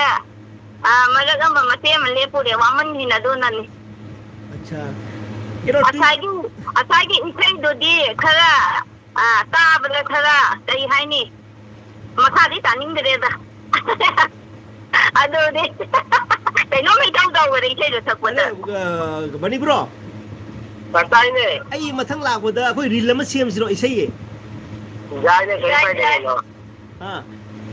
ยายว่าเคยไปได้เหรอ ဒီမိုက်တယ်မဒါမှအမဖာပဲရမ်းတယ် अदो ने बा ngobre urubadnang bu thamo ขโมยสิชูดีนะ kamse Anche basu ngamdare Nukini nukini ngaida naure Nona yang lali bersamlang na cimite Adubu uru badagi Ay gumta song tangaw dare Ikaw lang ba't hamoy sina Ngay rin ang nanungsi ay nagpa Ngaure uru badnang bungo Hamoy sisu Santino sinata Ang jabasung ang hangdare Nung sininong hiling ay da ada ai comment pada kem tako comment pada ke bro Ay tamaga bro acha nang lp jao bro lp on to bro Ay tawde at kadi lp on to udri no Ay ilbi tawde Ako'y ngaram Ngasi Pero na mobile game ito ang bra So na may video ka rin yung mga game Mobile na din yung gawin siya ang bra okay ठीक है ठीक है okay Tinggal naman pa doon na may pam sa bato yung ay na ipam sa bato like sa jaw rin Ano ni ado ai em to comment pada ke ko Ay layo ito line na natraga લાજાવું like jaro ito લાજાવું ado em to ko ai em to message pada ke comment pada ke doon itara kayo line na nila रोजीना है को होस आई सीधो रे नोक पदे नोक्सले हेंथोई ना बो नोक पदे मितो मनुंग चंखरे आई हेंथोई ना को आई मिसे नोक पदे मनुंग चंखरे थैंक यू सो मच हेंथोई Nitya manu isang gagama ka online. Awaba kasi awaba isi. Awaba giwama ay harap ka. Waba isi. Amoy na suwaba ni. Pasana suwaba ni. Pasana na din nila nungay hay ba to. Pasasum nam na itaga. Amoy na nungay ka di. Adun nungay ba kasi pangoy. Awaba taba ni. Pasata na sugat si. Awaba isi. Awaba si. Awaba su, nungay ba su, amata ni, kasi ka, awaba ka nungay ba kasi marumi ko. Kasi, nung manungay ni, nung mawa ni, kasi, ang nahay ka na mo, endo ito, फरे दरे लोरे बो bro dore, okay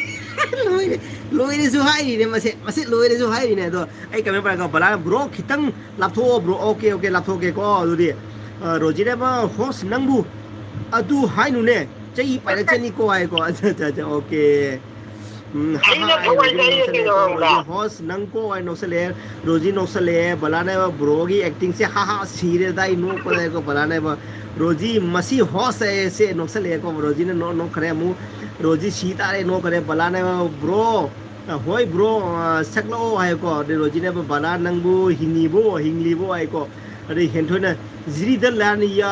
याव बो लाओ ए हेंथोय मथौ तादि लागदोय मे अखोयदि मैम लागनी हेंथोय सिस्टर कैम खंगनु नबुंग मैम लैरी अखोय लागनी नखोय जिरी द लान तो दे कोय सोय लागनी कैम खनु अखोय अखोय लैये अखोय लै सोय लागनी बला चनु ब्रो ता मनी द ठेंगे तौबसिदो सक हलो ब्रो ता मनी द ठेंगे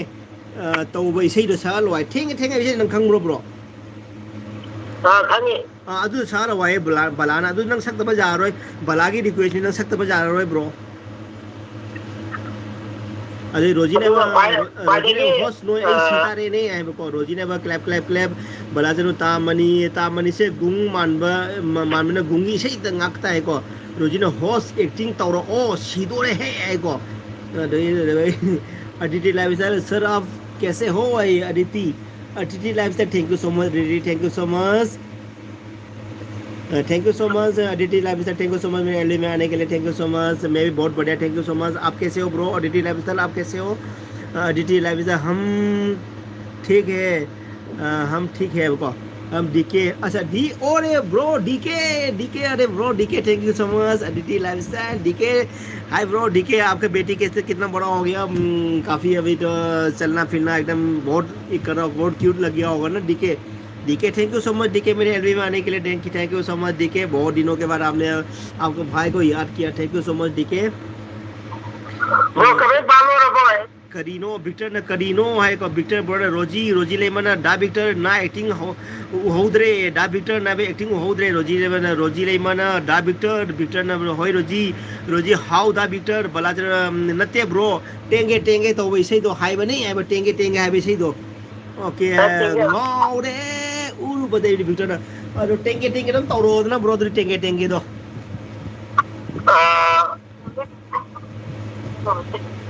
टेंगे तो तौरो जे टेंगे तो हमरा ꯊꯛꯄꯗꯗꯤ ꯈꯤꯇꯪ ꯅꯨꯡꯉꯥꯏꯇ꯭ꯔꯦꯀꯣ ꯑꯗꯣ ꯀꯩꯅꯣ ꯔꯤꯜꯁꯀ ꯑꯣꯏꯅ ꯅꯝꯃꯛꯑꯒꯦ ꯑꯗꯨꯅ ꯈ꯭ꯋꯥꯏꯗꯒꯤ ꯐꯔꯅꯤ ꯑꯗꯣ ꯐꯔꯦ ꯂꯥꯁ ꯑꯣꯏꯅ ꯏꯁꯩ ꯑꯃ ꯁꯛꯂꯝꯃꯒꯦ ꯑꯩꯒ ꯇꯤꯡꯒꯜꯒ ꯑꯣꯏꯅ ꯁꯛꯂꯝꯃꯒꯦ ꯏꯁꯩꯁꯦ ꯁꯟꯈꯔ ꯄꯨꯟꯕꯤꯗ ꯂꯣꯏꯅ ꯂꯥꯡꯍꯜꯂꯒꯦ ꯁꯪꯒꯣꯟꯗꯣ ꯐꯔꯦ ꯑꯁꯤꯁꯦ ꯁꯛꯑꯒ ꯂꯣꯏꯁꯜꯂꯒꯦ ꯑꯗꯨꯅ ꯈ꯭ꯋꯥꯏꯗꯒꯤ ꯐꯔꯅꯤ ꯇꯥꯕ꯭ꯔꯣ करी आइबा इसे मगे सकते रहूंगा असी तक बंद हो रहा है लोचल लगे करम ऐसे सकाइबा हिंदी की से मसाऊंगा करम्बा चाहा है तुझको चाहूंगा तुम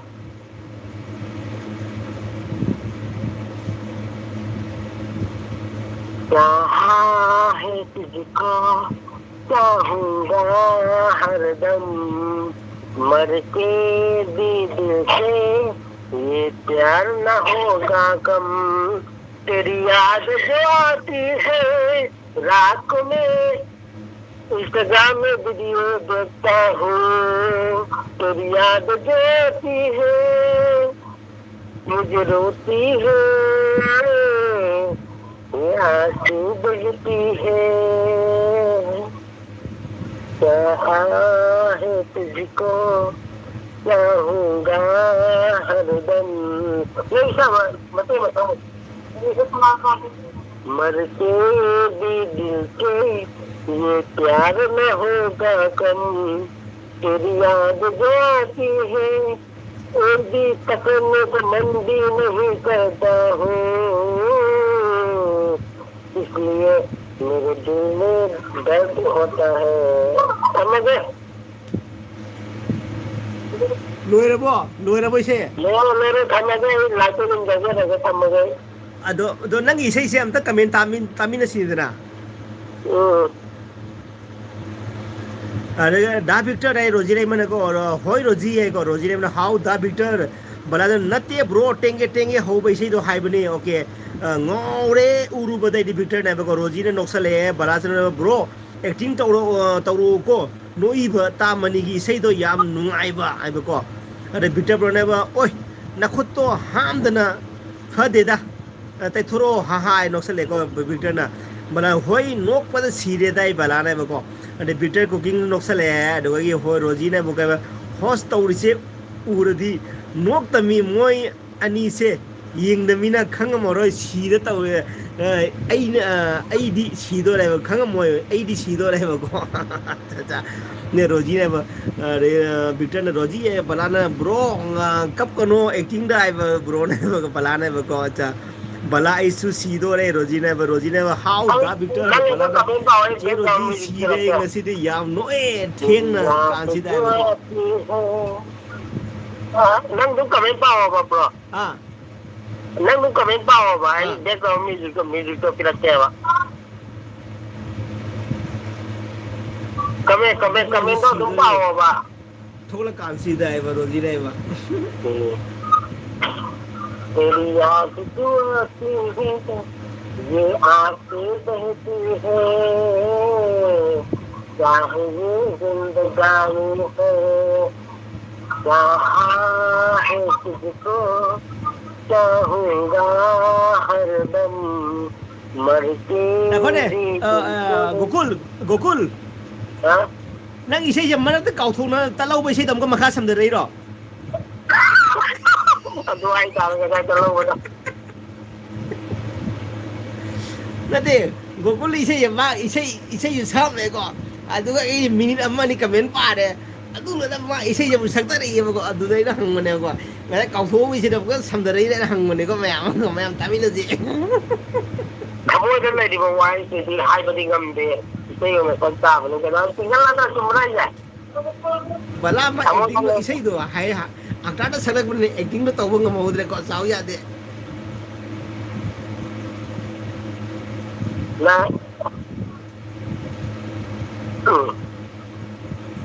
ꯑꯗꯨ ꯃꯆꯥ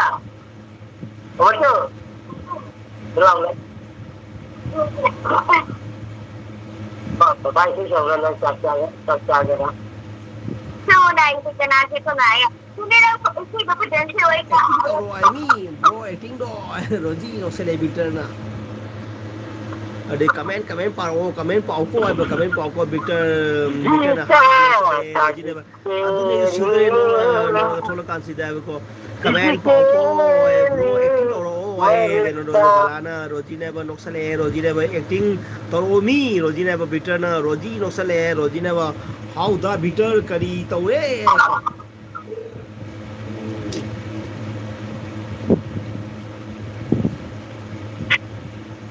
ꯂꯣꯏꯁꯤꯜꯂꯁꯤ ꯑꯩ ꯏꯁꯩ ꯑꯃ ꯁꯛꯂꯛꯀꯦ ꯂꯥꯁ ꯑꯣꯏꯅ ꯀꯔꯝꯕ ꯏꯁꯩ ꯏꯁꯩꯗꯣ ꯏꯁꯩ ꯃꯌꯦꯛꯇꯣ ꯑꯝꯇꯪ ꯈꯪꯖꯅꯤꯡꯉꯦ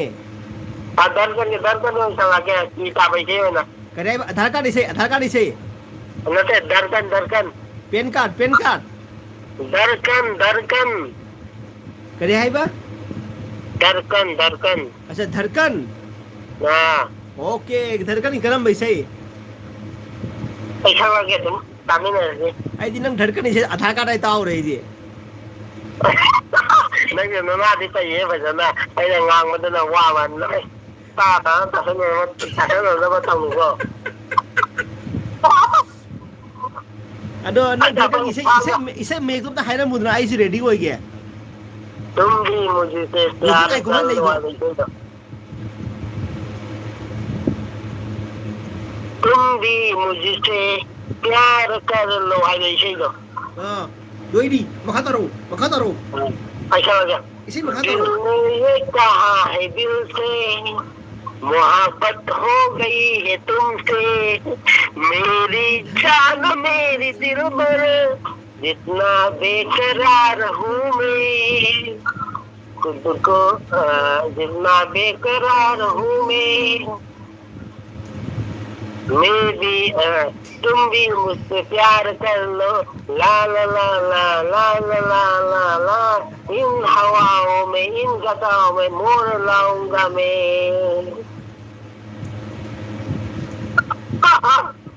चला जी का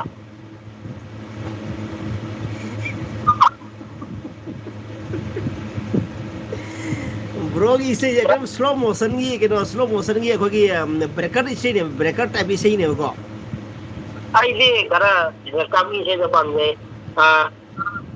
मुठीबा अमगी मुठी लेतुं जायरे हायरे दो बंया कया लाइन बिसाई हायरे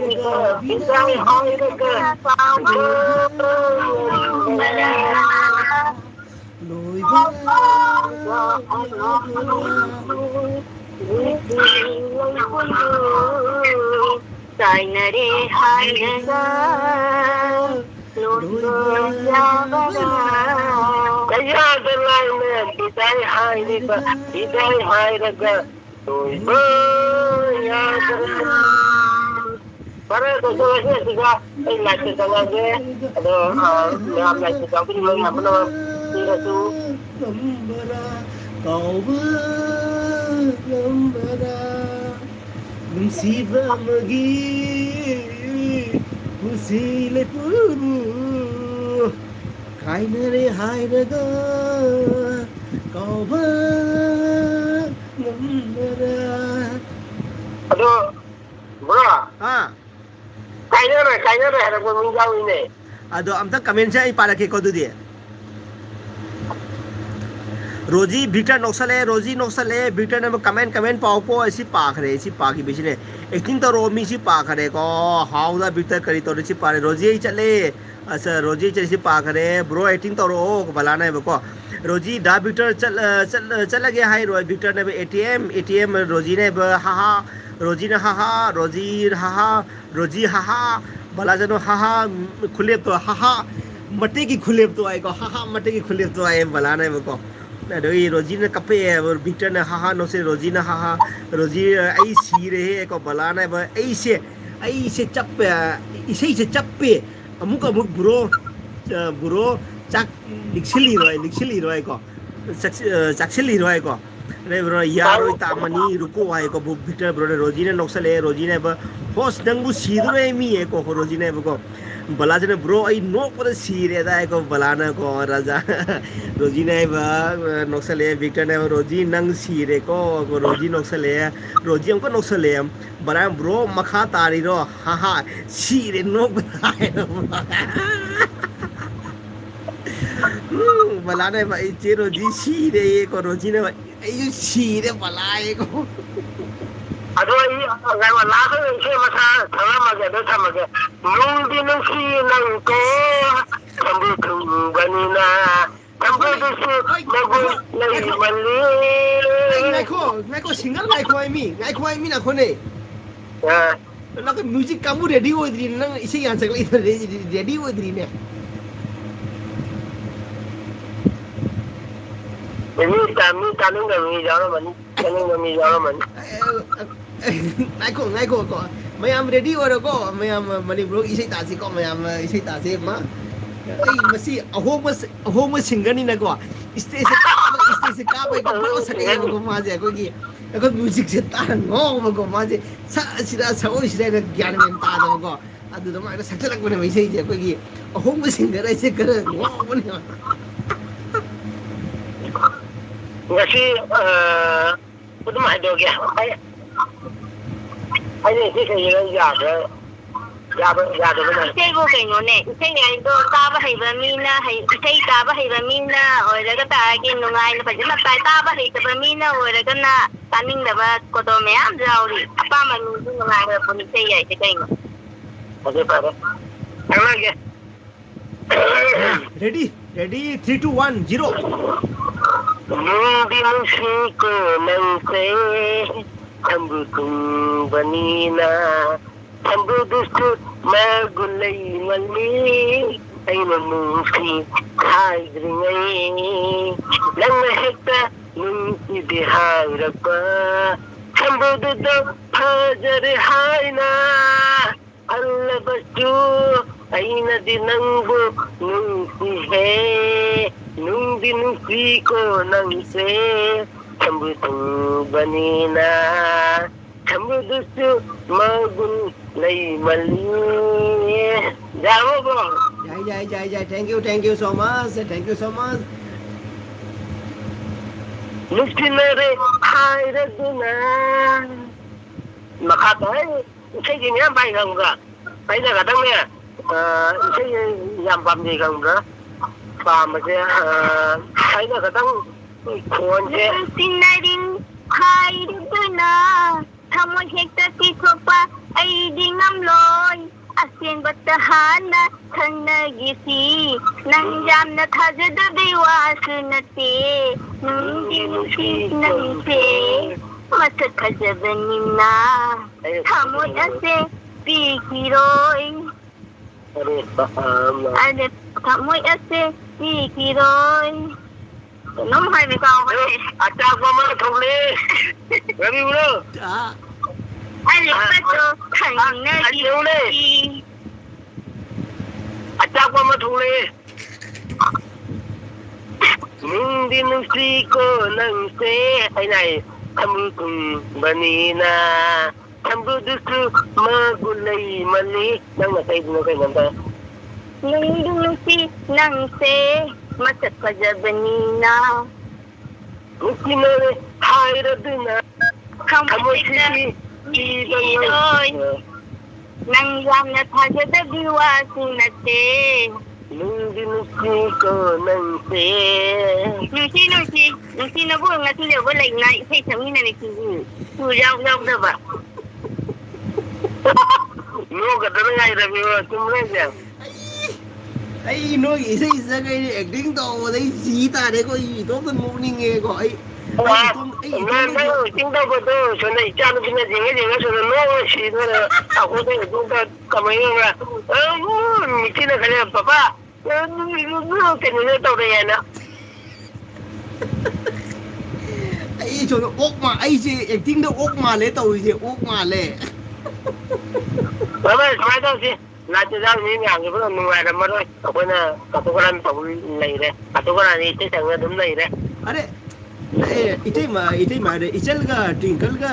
गोकुलगागी एंटरटेनमेंट मैं एंटरटेनमेंट कनाम थमो नुंगाइतब कनामसु नुंगाइतब जाउदे लोइन नुंगाइरे लोइ पुनो नोइए ब्रो मैं पुनो लोइन ꯑꯗꯣ नोइ मैं पुनो थागत फोंदोचरे इनमगा इनमगा इबागे इनमगा तादो तामो गाइना मैं पुनो थागत फोंदोचरे ꯑꯗꯨꯒꯤ ꯃꯇꯥꯡꯗ ꯑꯃꯒ ꯊꯛꯂꯝꯃꯒꯦ ꯑꯗꯨ ꯂꯣꯏꯁꯤꯜꯂꯒꯦ ꯅꯨꯡꯗꯤ ꯅꯨꯡꯁꯤ ꯍꯥꯏꯔꯒ ꯀꯃꯦꯟꯗꯗꯤ ꯏꯔꯛꯇꯕ ꯊꯃꯣꯏꯗꯗꯤ ꯅꯨꯡꯁꯤ ꯍꯥꯏꯅ ꯈꯟꯈ꯭ꯔꯦ ꯑꯩꯈꯣꯏꯅ 와리세 탕비보테 룽디누시코 낭세 참부tum banina 참부두수 마굴레이 말리 묵치나레 하이라드나 가모디 디피키도이코 아두니 마타이제 이샤이니고 이샤이니 ai mapi ta re bro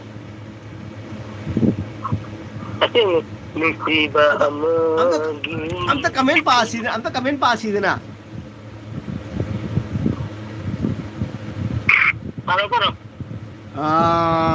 comment se bro makha tari ro ha si ai ju si re bro ji ai roji de hora ko ai su si re bala hai ko bitter na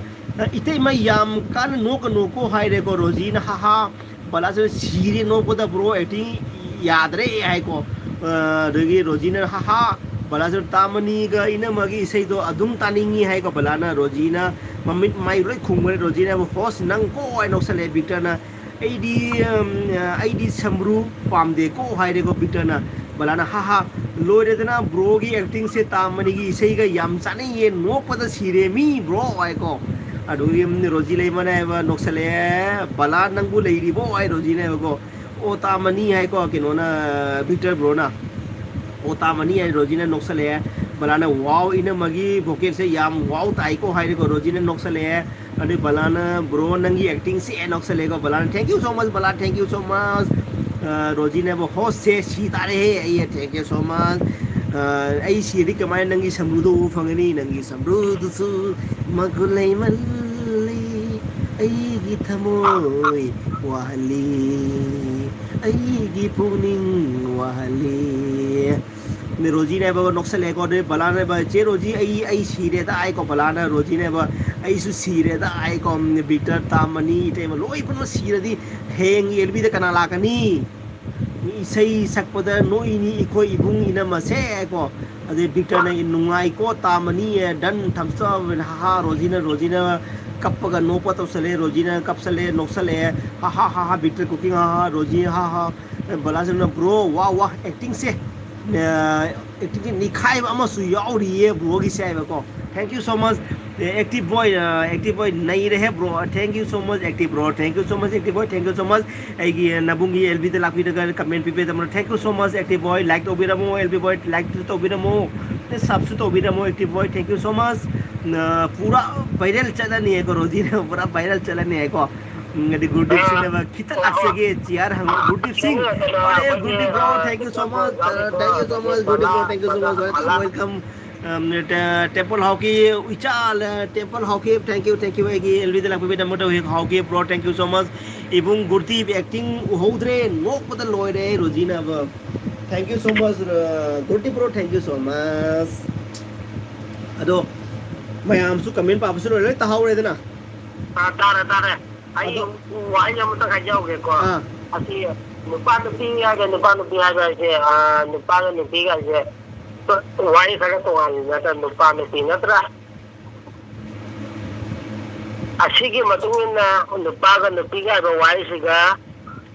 ꯑꯩꯅ ꯉꯁꯤ ꯅꯨꯄꯥ ꯑꯩꯅ ꯁꯛꯂꯛꯄ ꯏꯁꯩꯁꯦ ꯅꯨꯄꯤ ꯑꯃꯅ ꯇꯥꯔꯒ ꯅꯨꯡꯉꯥꯏꯔꯝꯕꯁꯨ ꯌꯥꯏ ꯅꯨꯡꯉꯥꯏꯔꯝꯗꯕꯁꯨ ꯌꯥꯏ ꯑꯗ ꯅꯨꯡꯉꯥꯏꯇꯕ ꯇꯥꯔꯒꯁꯨ ꯅꯨꯡꯉꯥꯏꯌꯦꯅ ꯈꯟꯕꯤꯌꯨ ꯀꯩꯅꯣꯅꯦ ꯑꯗꯨ ꯀꯩ ꯍꯥꯏꯒꯗꯧꯕ ꯅꯪꯅ ꯁꯛꯄ ꯅꯠꯇꯦ ꯅꯪꯒ ꯑꯩꯒ ꯄꯨꯟꯅ ꯁꯛꯃꯤꯟꯅꯕ ꯏꯁꯩꯅꯤ ꯆꯨꯝꯕ꯭ꯔꯥ ꯍꯥꯏꯁꯦ ꯑꯁꯤ ꯔꯕꯤꯕ꯭ꯔꯣ ꯆꯨꯝꯕ꯭ꯔꯥ ꯍꯥꯏꯁꯦ ꯑꯗꯣ ꯑꯩꯈꯣꯏꯅ ꯏꯁꯩ ꯍꯥꯏꯁꯦ ꯑꯗꯨꯝ ꯑꯩꯅ ꯅꯤꯡꯁꯛꯑꯒ ꯑꯗꯨꯝ ꯁꯛꯑꯒ ꯑꯗꯩ ꯀꯩꯅꯣ ꯇꯧꯔꯒ ꯑꯩꯈꯣꯏ ꯅꯨꯄꯤ ꯌꯥꯎꯗꯕꯤꯗ ꯁꯛꯄꯁꯦ ꯇꯣꯉꯥꯟꯕ ꯑꯃ ꯋꯥꯔꯤ ꯆꯠꯀꯅꯦꯅ ꯋꯥꯈꯜ ꯐꯅ ꯈꯜꯂꯗꯤ ꯇꯣꯉꯥꯟꯅ ꯆꯠꯇꯦꯗ ꯐꯅ ꯈꯟꯕꯒꯤ ꯊꯃꯣꯏ ꯃꯥꯟꯅꯕꯒꯤ ꯃꯇꯨꯡ ꯑꯗꯣ ꯑꯁꯤ ꯃꯌꯥꯝ ꯀꯥꯏꯗꯔꯁꯤ ꯑꯗꯣ ꯂꯥꯁꯇꯅ ꯏꯁꯩ ꯑꯃ ꯁꯛꯑꯦ ꯑꯩꯅ ꯈ꯭ꯋꯥꯏꯗꯩ ꯄꯥꯝꯖꯕ ꯑꯩꯒꯤ ꯂꯥꯁꯁꯦ ꯑꯗꯨꯝ ꯂꯥꯁꯅꯦ ꯏꯁꯩ ꯑꯝꯇ ꯁꯛꯆꯔꯝꯒꯦ ꯑꯁꯤꯅ ꯂꯥꯁꯅꯤ ꯈ꯭ꯋꯥꯏꯗꯒꯤ ꯍꯌꯦꯡꯒꯤꯁꯨ ꯈꯔ ꯈꯔ ꯁꯥꯁꯤꯅꯣ ꯀꯩꯅꯣ ꯍꯌꯦꯡꯗꯤ ꯀꯣꯜ ꯇꯧꯔꯔꯣꯏ ꯀꯣꯜ ꯇꯧꯔꯒ ꯂꯥꯏ ꯊꯥ ꯂꯣꯏꯔ ꯇꯧꯅꯤ ꯀꯣꯟꯅ ꯂꯥꯛꯑꯣ ꯔꯕꯤꯕ꯭ꯔꯣ ꯍꯥ ꯂꯥꯁꯇ ꯅꯪꯒ ꯁꯛꯑꯝꯃꯒꯦ ꯀꯔꯝꯕ ꯏꯁꯩꯅꯣ ꯑꯗꯨꯝ ꯅꯪꯅ ꯇꯥꯒꯦꯔꯥ ꯇꯥꯔꯣꯏꯒꯦꯔꯥ ꯑꯗꯨ ꯋꯥꯔꯤꯗꯣ ꯑꯩꯅ ꯄꯥꯝꯖꯕ ꯏꯁꯩ ꯑꯃ ꯁꯛꯑꯝꯒꯦ ꯑꯗꯣ ꯁꯨꯔꯁꯨ ꯐꯖꯅ ꯊꯥꯗꯣꯔꯛꯑꯒꯦ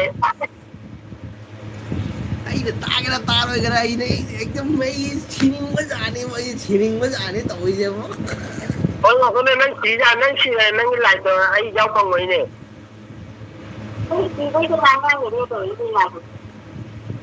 ꯑꯗꯣ ꯏꯁꯩ ꯃꯌꯦꯛꯇꯨ ꯍꯥꯏꯔꯝꯃꯣ ꯉꯥꯎꯔꯦ ꯎꯔꯨꯕꯗꯣ ꯑꯝꯇ ꯁꯛꯑꯝꯒꯦ ꯍꯥ ꯑꯩ ꯑꯄꯥꯝꯕꯗꯣ ꯉꯥꯎꯔꯦ ꯎꯔꯨꯕꯗꯣ ꯁꯗꯥꯅꯟꯗꯒꯤꯗꯣ 오케이 ꯒꯨꯡꯒꯤꯗ꯭ꯔꯣ ꯖꯤꯞꯁꯤꯗ ꯇꯣꯡꯉ ꯁꯛꯄꯗꯣ ꯀꯩꯅꯣ ꯑꯩꯈꯣꯏꯒꯤ ꯖꯤꯞꯁꯤꯗ ꯇꯣꯡꯉꯒ ꯂꯥꯁ ꯑꯣꯏꯅ ꯑꯗꯨꯝ ꯁꯛꯆꯔꯝꯒꯦ ꯑꯁꯤꯅ ꯂꯥꯁ ꯑꯣꯏꯔꯅꯤ ꯑꯗꯨꯅ ꯂꯥꯁ ꯑꯣꯏꯒꯦ ꯍꯥꯏꯕ꯭ꯔꯣ 오케이 ꯑꯗꯨꯗꯤ ꯁꯛꯂꯣ ꯑꯩꯁꯨ ꯔꯦꯗꯤ ꯍꯣꯏ ꯅꯪꯅ ꯊꯣꯡꯅ ꯊꯨꯡꯍꯜꯂꯕ ꯃꯤ ꯃꯤꯀꯞ ꯇꯥꯈ꯭ꯔꯦ ꯐꯔꯦ ꯑꯩ ꯁꯛꯂꯒꯦ ꯉꯥꯎꯔꯦ 우르바다 낭부 가모이스투 짝꿍이나다 강저도 꿈하우 그래 눈치는 오행이다 낭기도 그래네 나간다기 강저도 꿈하우 그래 눈치는 오행이다 Lono yung naglibas pamlangat pinideng Adudi Uru badagi Ay kumtaw pang kangandere Ikaw lang ba't hamusin na Ngay di lang namang siharap pa Ngawin Uru badanang bu Kamoy situ Kari.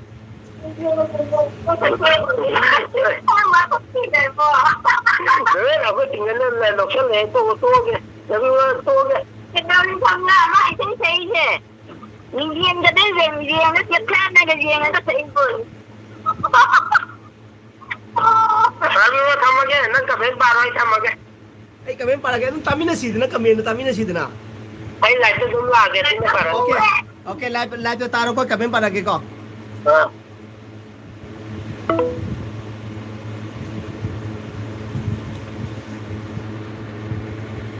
Ay ma'am kami para ke ko ay kami no bro ay kayo rozi kay mate kay none thilne su ibung gurdi waiting ko loye kita lakse ki chair asa gurdi pro na kita lakse ki chair hanglo si hanglabo asi paja kare ko gurdi pro thank you so much egile bidila papira thank you so much tagra ho gurdi pro thank you so much hauki uicha thank you so much hauki bro thank you so much si pakhi ba maliko ibung gurdi acting houdre nok loire gurdi pro na bro acting do highlight tolo okay bro hey highlight हो जरा को okay के लो इनी Thiel ने चू bro आपने क्या लिखा मेरे को समझ में नहीं आ रहा है I can not understand bro what you say writing typing I can not understand bro इखोई कैम खंडे दा इबुंग मनी है को दुगगी न गुड सिंह रोजी कई मथे लाइ को bala sino tamani gi wahai se maro le malli ko bro hai ko acha balana acha okay rojina iroli ibung gurdi bai ko balana ba bro acting tawra u ko wahai balana ko roji noksale gudi bro ji pe ke ba gypsy tung bagi acting tawra o acha gudi gypsy tung bagi acting tawra no ji ni ko ei to hodre na odu hodre na bro ki comment aham uruma tagadi gypsy tung bagi acting tawra kada bane ko famung na chalaga char pai ma pa jan lai kada bane ko ye sanamatu kai lam no bro posting ai siro ai goa da Sanamatum, thank you so much. Welcome. I get the Lapita. No Sanamatum, thank you so much. I get the like to be more subscribe to be bro. Thank you. The Rosina Noxale, Bita bro. Okay, Tamani, Tamsa, Goody bro Noxale, Rosina Saita is here. Rosina go Balana was here, bro. Nangi acting say Balana Rodi. Pura comedy ne Rosina ko. Even Goody Noxale, Sanamatum posting Kailam bro, Goada bro. Balada bro kainomi ngang ise kedore haibuno nokpa numit oi bro balada bro kainomi ngasi se kedore haibuno nokpa numit oi bro ngasi se okay good evening na ibol malida hai ko acha okay victor na ruko ai ko victor ruko ai ko short couple na oi sipu ibol ipu ibol ai ko short couple na Rosina Noxale, Doge, Saramatu, Kai Lamdano, posting bro, Goada, Sort couple Roji, say for the bro, Spam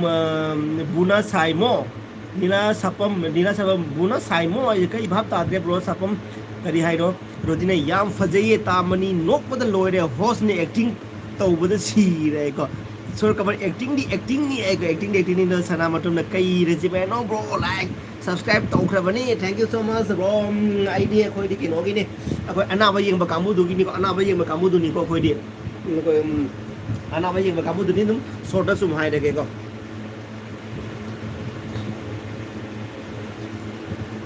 Isa yam hai ta mani ina mana heli makoi fa de Rosina. Mathangi acting di e good di brona. Mathangi acting di e good di brona.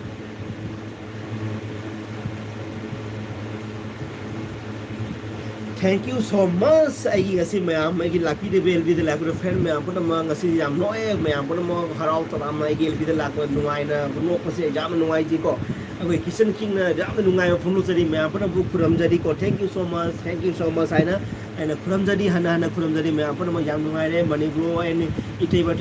koi sister ichal twinkle ki thousand lagi mo nei se sapi entertainment over the ki friend mayam so entertainment over se mayam nuai ji asuki matik army kitchen king nuai ji do mayam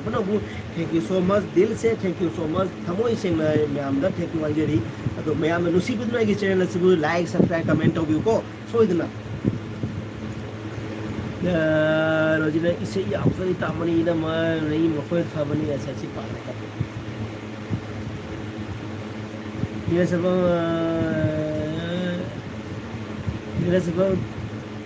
2 December नीला सापो मगर तू December maker December मतलब मैं समझ में I cannot understand bro what do you say bro I cannot understand your December means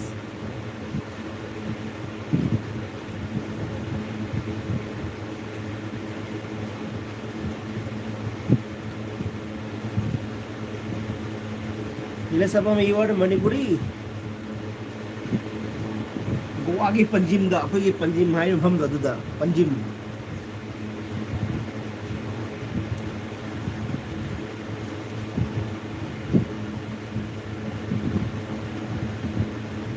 capital of Goa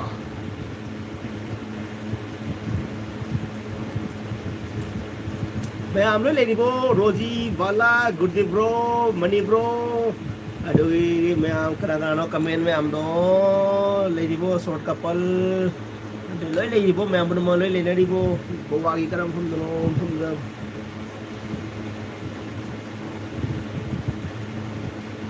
short couple roji id simple में है को short couple लइए है को लइए ini sebab haha साउनु सुं वाथी तौरी ने को मिले से पाम ने को अच्छा थैंक यू साउदे थैंक यू सो मच साउदे दा साउनु सुं वाथी तौरी साउदे ब्रो साउदे सपम साउदे आईडीएलबी द साउदे को मयाम बना मगो एंटरटेनमेंट तौगेन लासबनी मयाम ब्रो नुसी वारी नुंगाइना नोमिना सेनल लाकनी अदो मयाम खनाना चेनलगा चकपदि नुंगाइते को अदुना इ मयाम दा आदि रिक्वेस्ट तौजरी मैम खनबा चैनबा तौनरोसी मैम नुसिना नोंमिनसी हयें करियोनी हंसित करियोनी केम खंगपोते को अखोय ngasi नुंदांग वारी सनदमिजा हयें करियोनी केम खंगपोते को अखोय अमना मना अदुना अखोय ngasi सानदिङै मनुंसिदा अखोय नोंमिना नुसिना लाइमिनसी को ngasi बाबा हयें आइबा नुमिसे लाक्तिङै मनुंसिदा अखोय नुसिना वारी सन नोंमिना हिंमिनबदो अदुनेबको आदमी किचन किंग ना पामसिदी थैंक यू सो मच सबम bro thank you so much good bro रोजी इसे यमा सकलो ब्रो ने एक्टिंग तौजरकने शॉर्ट कपल लइए ब्रो आइको शॉर्ट कपल को अदे सनामा येंगबा नुंगाये ब्रो अदुम थैंक यू सो मच सनामतुम थैंक यू सो मच सनामतुम थैंक यू गुड ब्रो रोजी दी इसे सकपा हैतबनी को आइको रोजी इसे यमा सकलो ब्रो ने एक्टिंग तौजर रोजी सकलो इसे आई एक्टिंग तौरके नंगी समृद्ध सु Magun hinmali aigi puning wahali aigi thamoy wahali amatalai bada pelabada amatalai bada pelabada nangi samrudusu Magunay mali ay gitamoy wahali ay gipuning wahali Bro, we did the hayang yaw. Okay, good day, bro. Thank you so much. Tomorrow, bro. Thank you so much. Wada money ko tomorrow, bro. Roji, wow. Host hai ko. Roji na wow. So kapal Roji na isay sakwa. Ay tabani. Ay na ichal ओइना बक इचल ओइना रोजीना इसे सकपा हैतबनी अइना इचल ओइना खंगले इचल ओइना बा खंगले बा इचल ओइना खंगले इचल ओइना खंगले नोई नबुंग वारे तुम लगे रोजी नबुंग वारे तुम लगे मकासा रो okay bro day good bro वारे तुम ओके को good night bro good night good night, good day, bro. Thank you so much. Tagrado.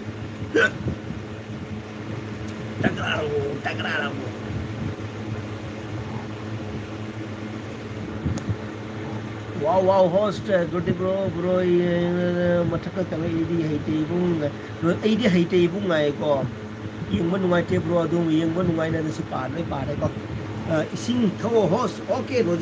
रोजी से असीम मरे को रोजी ना ये जाम क्या टू बी को एलबी दा इसिंग थक पा दो थे के इसिंग थक पा को जाम है भी देखो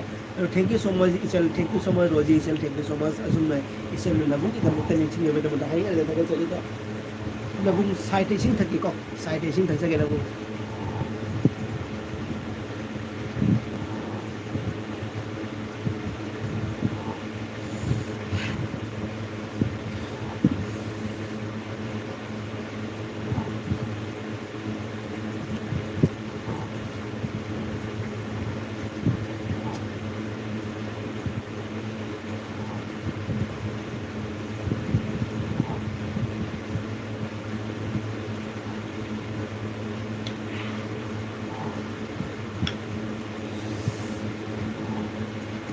खरा फारे है ब्रो खरा फारे सिस्टर रोजी खरा फारे थैंक यू रोजी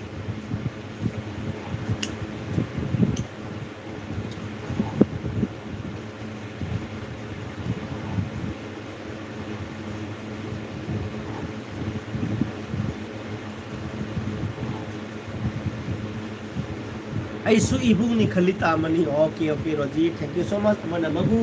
जम रेस्पेक्ट लेना खाना बैठा मत हाइंगा ले थका चरी किचन किंग ना tiger is back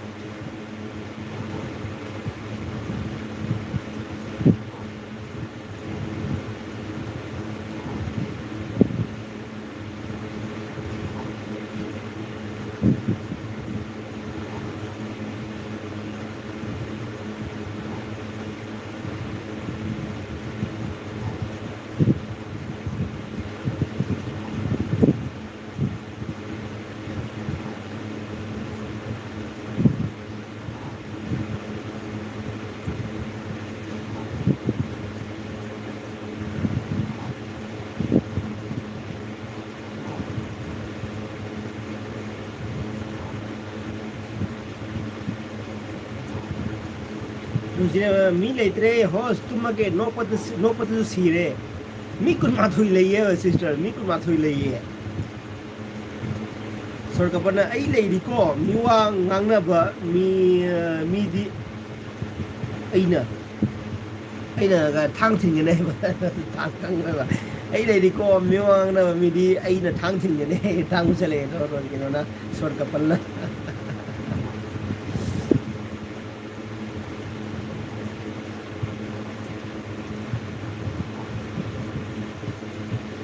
aduga ga mani bro aina hajinin ba mana ko akoina ahing no jai khang na akoina support ko missing no akoina support ki ba missing no mummy की पलरोगे तो मकोई न तारा गजु तुम खंगनी अकोई न high से कना आदरो high वो को अतो मकोई दे दे बा आई न मॉल ओवी दे मकोई जिंग दे आई ने आई नु जाय खंग न अकोई न सपोर्ट ओगी न मगा मकोई न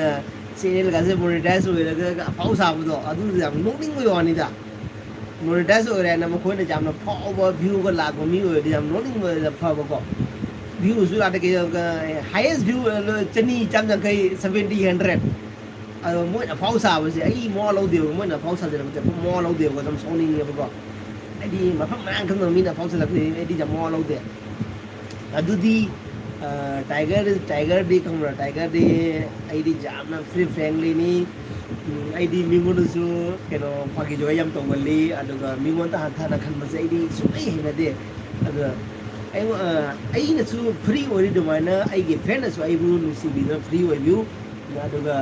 आईडी मनिंग दना ममांग दना अदुमाइना ngang बसे आईडी जाम नुआइ जदे अदो मयामना आईगी पुक्सेल दी आईना आईगी पुक्सेल लो आईना मयाम हाइजबनी को आईगी पुक्सेल से आईडी आईना तिदब मिदो आईदी थपसन तिना जै अदुगा आईगी मनिंग द फतब ngang मखप ओइरबा आईना के खंग बता दगदी मदु अफब कया ओइदे को अदु मयाम हाइजनी को थैंक यू सो मच अदो मयाम आईगी दम मो सपोर्ट ओइदे दम हाइजनी थैंक यू सो मच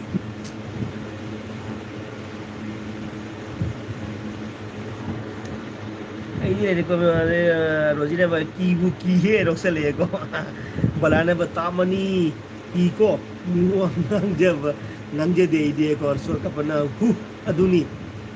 होस होजिक मतम दुमाय तौरमी देम केयर नी खल्लो ओके यस ब्रो यस रोजी यस अदुनी ए टाइगर जिंदा है टाइगर ने सकपन बला नंगोंद हाइब नते आईडी थमोय याम खोय को वाय को बला न ब्रो अदुगु मुदुदी मवा लौदे ब्रो कुइना कैसु नुंगाय बंग अदुनी रोजी अदुनी बला अदुनी अस कइनो ने बला खमरा आई असिंग मनी को अईना नुपी थीरे बाई अंगांग अमा लेरे बनी को अदो आई इतुग खनरी नि को मोदे सपोर्ट तो होना बद को आई नुपी न हाय को कइनो ने नंगसु नंग नुपी मी मवा मसा लेबा मी दुगा अहिंग नों जाय खंग नंग दुम एलबी जाव ले दु मी gi दुगा नुम था ले बायना खन अहिंग खनरी मी ने आइगा आइना सपोर्ट तो बदो अदु मी दुनो ने खमरा अहिगी ब्लॉग पोजिंग मी दबई वाने दा अदु नि दा आइना नोनिंग लजे मखोइना अदुगी मतिक मोइना फाउजा मै मतिक तो नोनिंग मै वाने दा बला खंगे ना बला अदु नि दा आइना हाइजिंग बदे अदो मिंगनी पलरगा आइगी ब्लॉग से आइगी कमेंट से कई मोइना आइगी एलबी से यंग मता आगरे दुम मदुम मसाना खंगने आइना अदो नुपी ngतनी निपादी जाउदे को निपादी जाउदे नुपी ngतनी अदो से मौ ngतनी ले साबे जाउदे मौ ngतनी आईडी एनी ले को आईडी एनी जगे आईडी दुम आइगी अकाउंट से दिखो अखोय डेली 4G ने को केने नेट अमदा 4G ने को अनि मदे दुम नोमगी 8GB फंगे को 8GB से लोथोक कमाय लोथोकनी हाबदो खंगम खंगे को अदो मयाम एलबी तो सपोर्ट तो मयाम से किदम WT फंगसनु मयाम मोनेटाइज फंगसनु आना सपोर्ट से तौजा बने को अदो सपोर्ट तो गो मयाम सिंग दो मखोय ने आर्मी किसन की मु कौबी वानी दा अदुनी दा आइदी दुम आइदी मखोगी मोमो तो नोनिंग मै वानी दाइना को अदुनी ना आइदी आइगी से मोइना जेगाते ना आई सौरिंग हाइजेबदे को मोगी नोनिंग मुदो अदु दैना हाइबे नोनिंग मुदो मोइना फाउ साबुदो अदुनी ना आइसु इबुंगनी खल्ली तामनी को पारे मी लेते वजि पारे को केसी पारे हु अदुनी पारे बला नंगोंदा हाइबे नते आइदी थमोय याम खोय को सि पारे को ब्रो अदुगुमदी मवा लौदे बो कुइना हिसुंग कुइना kaisu nungai bang amoy ko balana bitter na roji kore short kapana nusi nangbu kaida lege ware ai nang ngai ba dai ba ko short kapana roji na ba ko mogi support tawbada aikoi gi khubi changkhi bado last adum ko bani bung host dem care hayo okay okay thuni roji Bita bro, ai suro bro, bita bro, nang jauh dia, nang jauh, itu nupi ngata ni kino, nupi ngata ni apa kok? Rojina, how tay dah bita dah sort kapana, ai di balana LB reply tha bodo sido no na apa kok? Acha acha.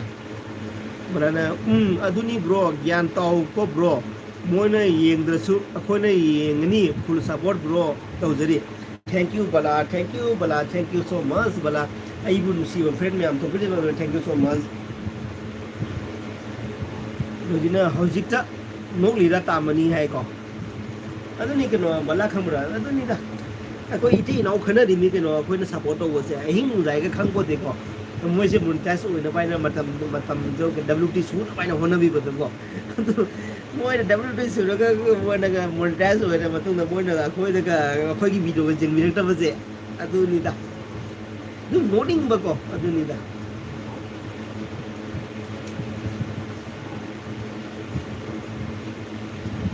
ai makon ai video je to so tu ai di dum tiger hai army ke san kindo army ke san ke nge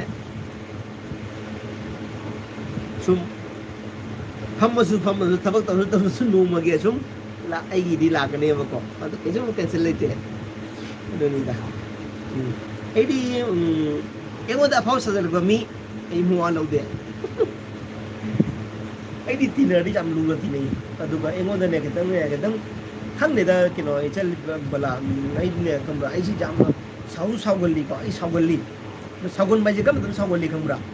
Ini lula tina mini duka pi besi, isi jam sawu gali, isi jam sawu ni.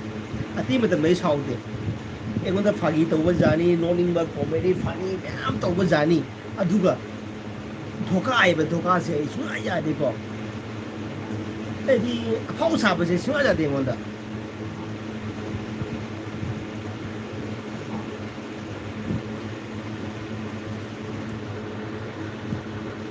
Roji ikoi su yengi adum ibung host okay Roji thank you so much Roji thank you Roji thank you nabung di semaina muku se jori bangam dre ko asiga aina chaksa ba ikut to kan masala to jori bangam dre to semaina to dari ko guju to dari ko thank you Roji later bro id mitsa chongthokpa yaure ne ko support to da ngai ya aduni bro ado mayam su jing yu ko aji ka ai ka henga apaw youtuber amaga oira kanda ai gelbi da mayam ne elbi semaina to la video mayam se ai na kai gumba ko hi ba taragadi ai youtube pairo ai youtube thalo gani ado ai ki supporter di ai ngonda toina comment to birakwa ai gi elbi da toina la piri ko mayam se kayum ai na ko hi ko taradi noina ai comment da thina te ro ko ai accept to ni ado lekin ai na sunoida ai lanjare haiba se ai si soida ni noida ai asi haira kane na di answer biragani ado gumba keno do adi matang do lakani haiba su koi roi adi maya ai gi friend supporter mi amne ngona adu ma comment pirakani haiba gi matang oi basu yaroi ai ni maram di tiger jinda hai to mayam gi support ai na su kau roi mayam gi damakta ai le ado ai ne kai ba kari hai ni social media ji tamangam de kana hing na kana phone ni hing na kadi kadi game khang ko te ko ado kani ko ini ko ke bata su na khoi ne ai di emo nganing ba chani ngole su chere ko jane ko adu da ai na kari ba kari mo esaram su piro oi adu gumba ke no su la oi ko ai different family ni ko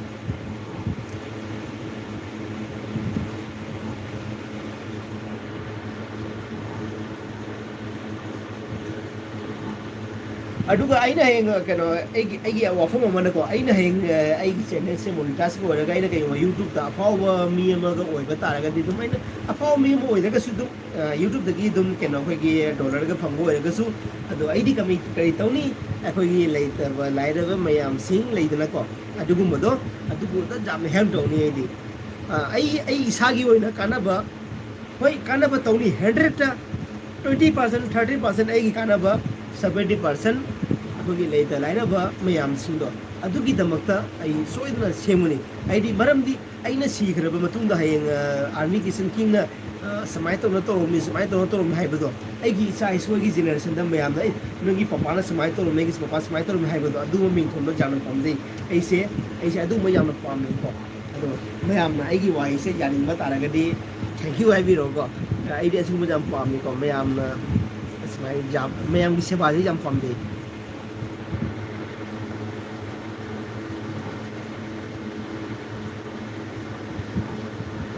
bro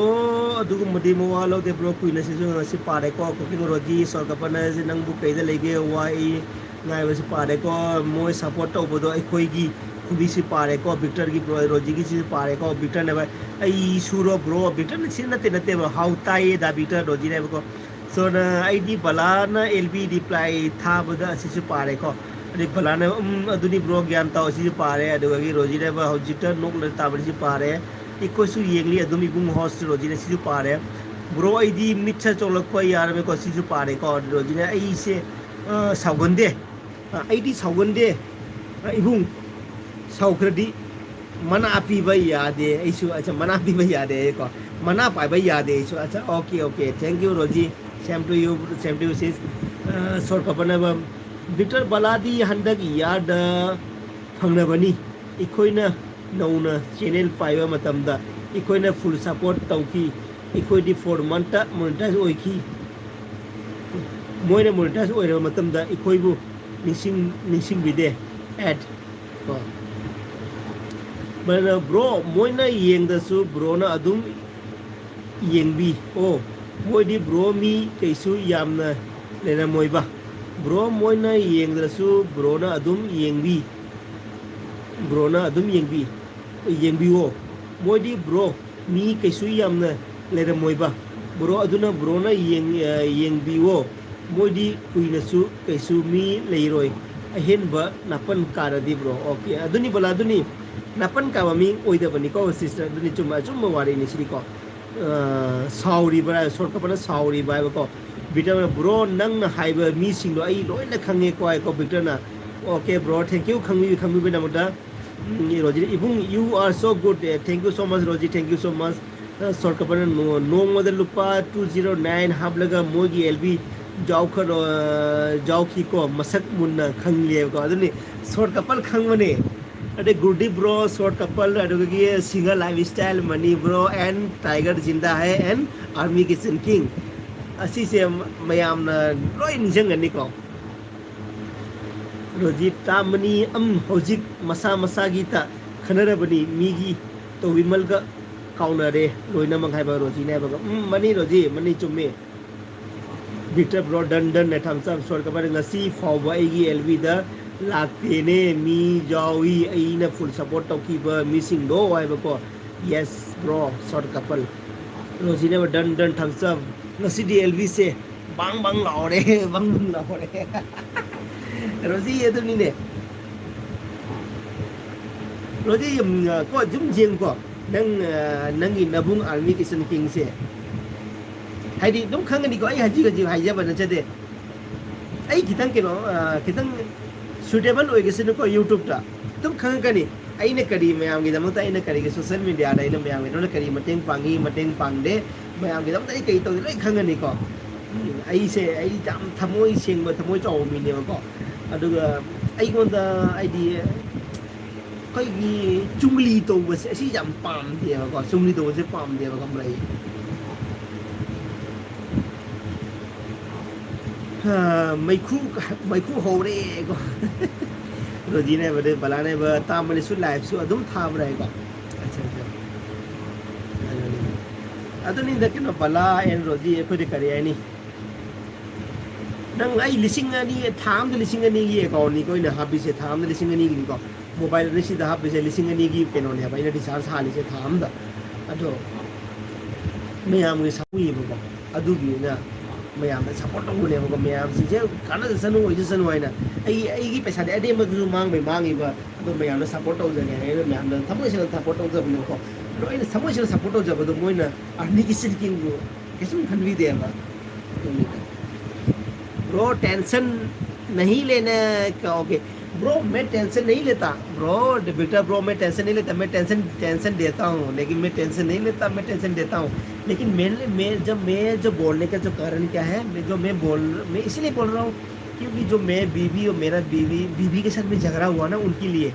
उनको support के time पे दिन रात उनके support के लिए मेरे बीवी के साथ झगड़ा हुआ ना जो मेरे बीवी ने बोला था तू जितना तूने सपोर्ट किया ना तो वो जो औरत है वो जो लड़की है तेरे को एक दिन ठुकराएगा मेरे को बोला था उन्होंने वो बात एकदम सही निकला जो मेरा बीवी ने मेरे को जो बोला था वो वर्ड एकदम सही निकला तो इसलिए मैं बीवी के सामने मैं थोड़ा शर्मिंदा हूँ और कुछ नहीं हुआ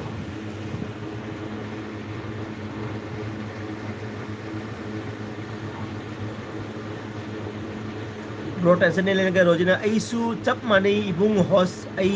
कनानसु हाना हौरुदे हौरुदी हेक्ता फुगाई ऐसु इबुंग अदुनी सिस्टर अदुनी गॉड सेवास एकदम डन सर्ग रोजी सु सीरियल पाइगे हायरदी न्यू आईडी हांगलो ngangi channel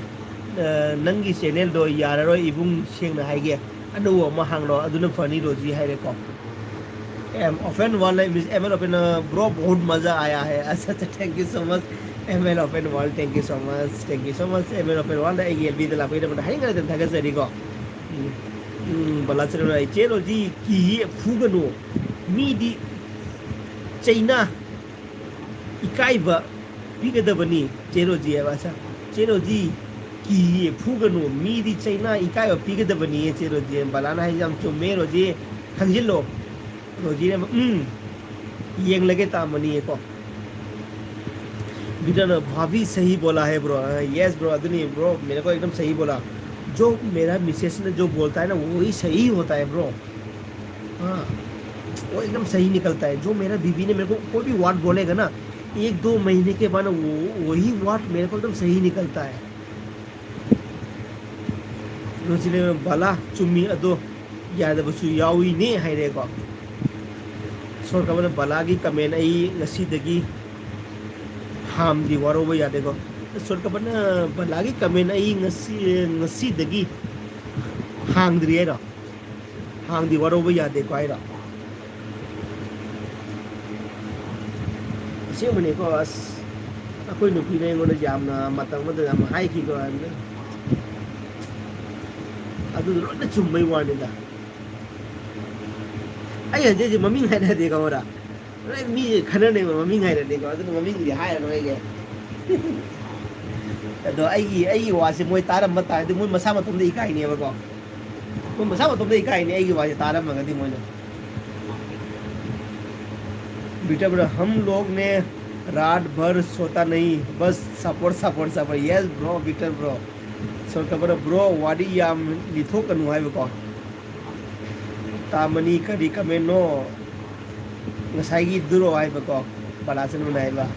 रोजिने वाडी सु नुंगाई इबुंग हाउस तुमनिंगे तुमगे तुमलगे को bye all good night sweet dream okay bye bye good night sweet dream have a nice day nice good night thank you so much no मैं अब मैं तो ऐसा इस बड़ो मखाई लमे मत बता दो रे ने आई चक चादरी ने वो आई चक चादरी ने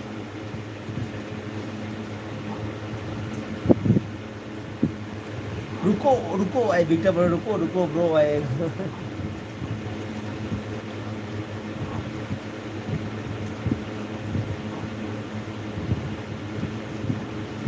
आई मम्मी का पनिंग मन हो रहा था वो आई वो डायरेक्ट मम्मी पनिंग मन हो रहा था कना के साउंडिंग का ना मोय आई नेट पे खा के पैसा में थौ न तो गनी को मोय देगी ए नोय की पैसा में आई नोय की एलबी जाओ दे पैसा में हम सुनो गरे पेरो वाइन थौ न तो गनी बा ना नो तो सीरी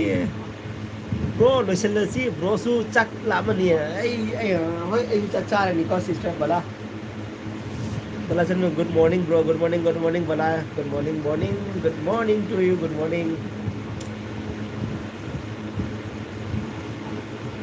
I think the juice tak one of the water, juice bottle and issue no it's it.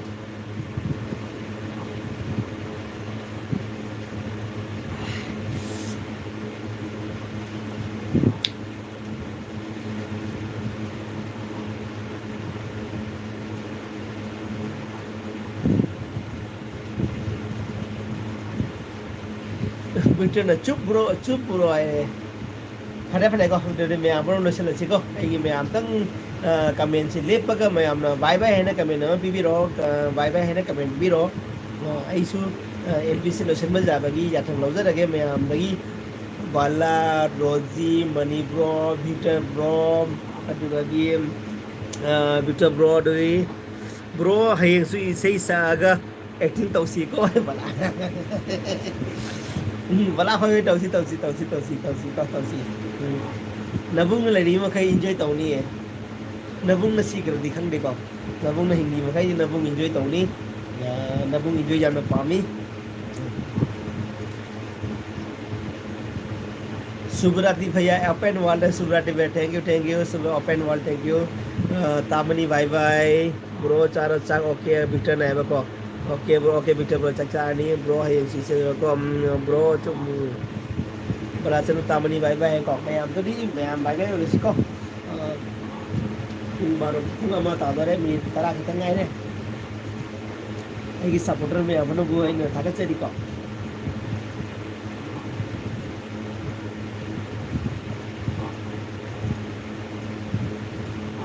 Balajan siwa yaro ko bro siwa ka paglakanu ko bro thank you so much mayam na nabung ko hingna bagi da mata nabungi kaya nabungi activity me amro yengna bagi da mata mayam isor ki da mata isoda kurambiu isoda thongibiu and nabung kuida pusibas sangno himbasu isiru haina mayam isoda thongibiu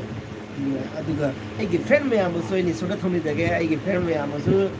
kuina pusi sana himbo isiru haina mayam da mata ina isor ki homda ina like no homda ni jage isor ki homda bala sanu chero ji bye bye hai ko balana Victor bro na bye bye ro charo sak charo bro Victor na okay chak sa ni ko bro ai chak sa ni ro ji bye mani bro chakra bo mani bro su bright ro bite ro ko ai chu tham ge ung ama ta sale chagara ge su lu jara ga tum mani lu jara ni sanda da pung taru makha tre da lu jara le ko adu hu bang num sau ye ko adu ji lu jara ri tum ba ja ro ko adu lu jara tum mani ge मैं open भैया handsome भैया bye bye open wall thank you so much open thank you so much bro thank you so much beater cooking and blog बला bye है कौन डा beater bye bye बलाना मैं हम तो एक खुदों मिसे जी एक लाइव की सुनना इंटू साइनम जाओ रिया सीधे चंग के को मैं बाय बाय हेरो को मैं बाय बाय हेरो को आई जुम चली को Chum chale chum jao do re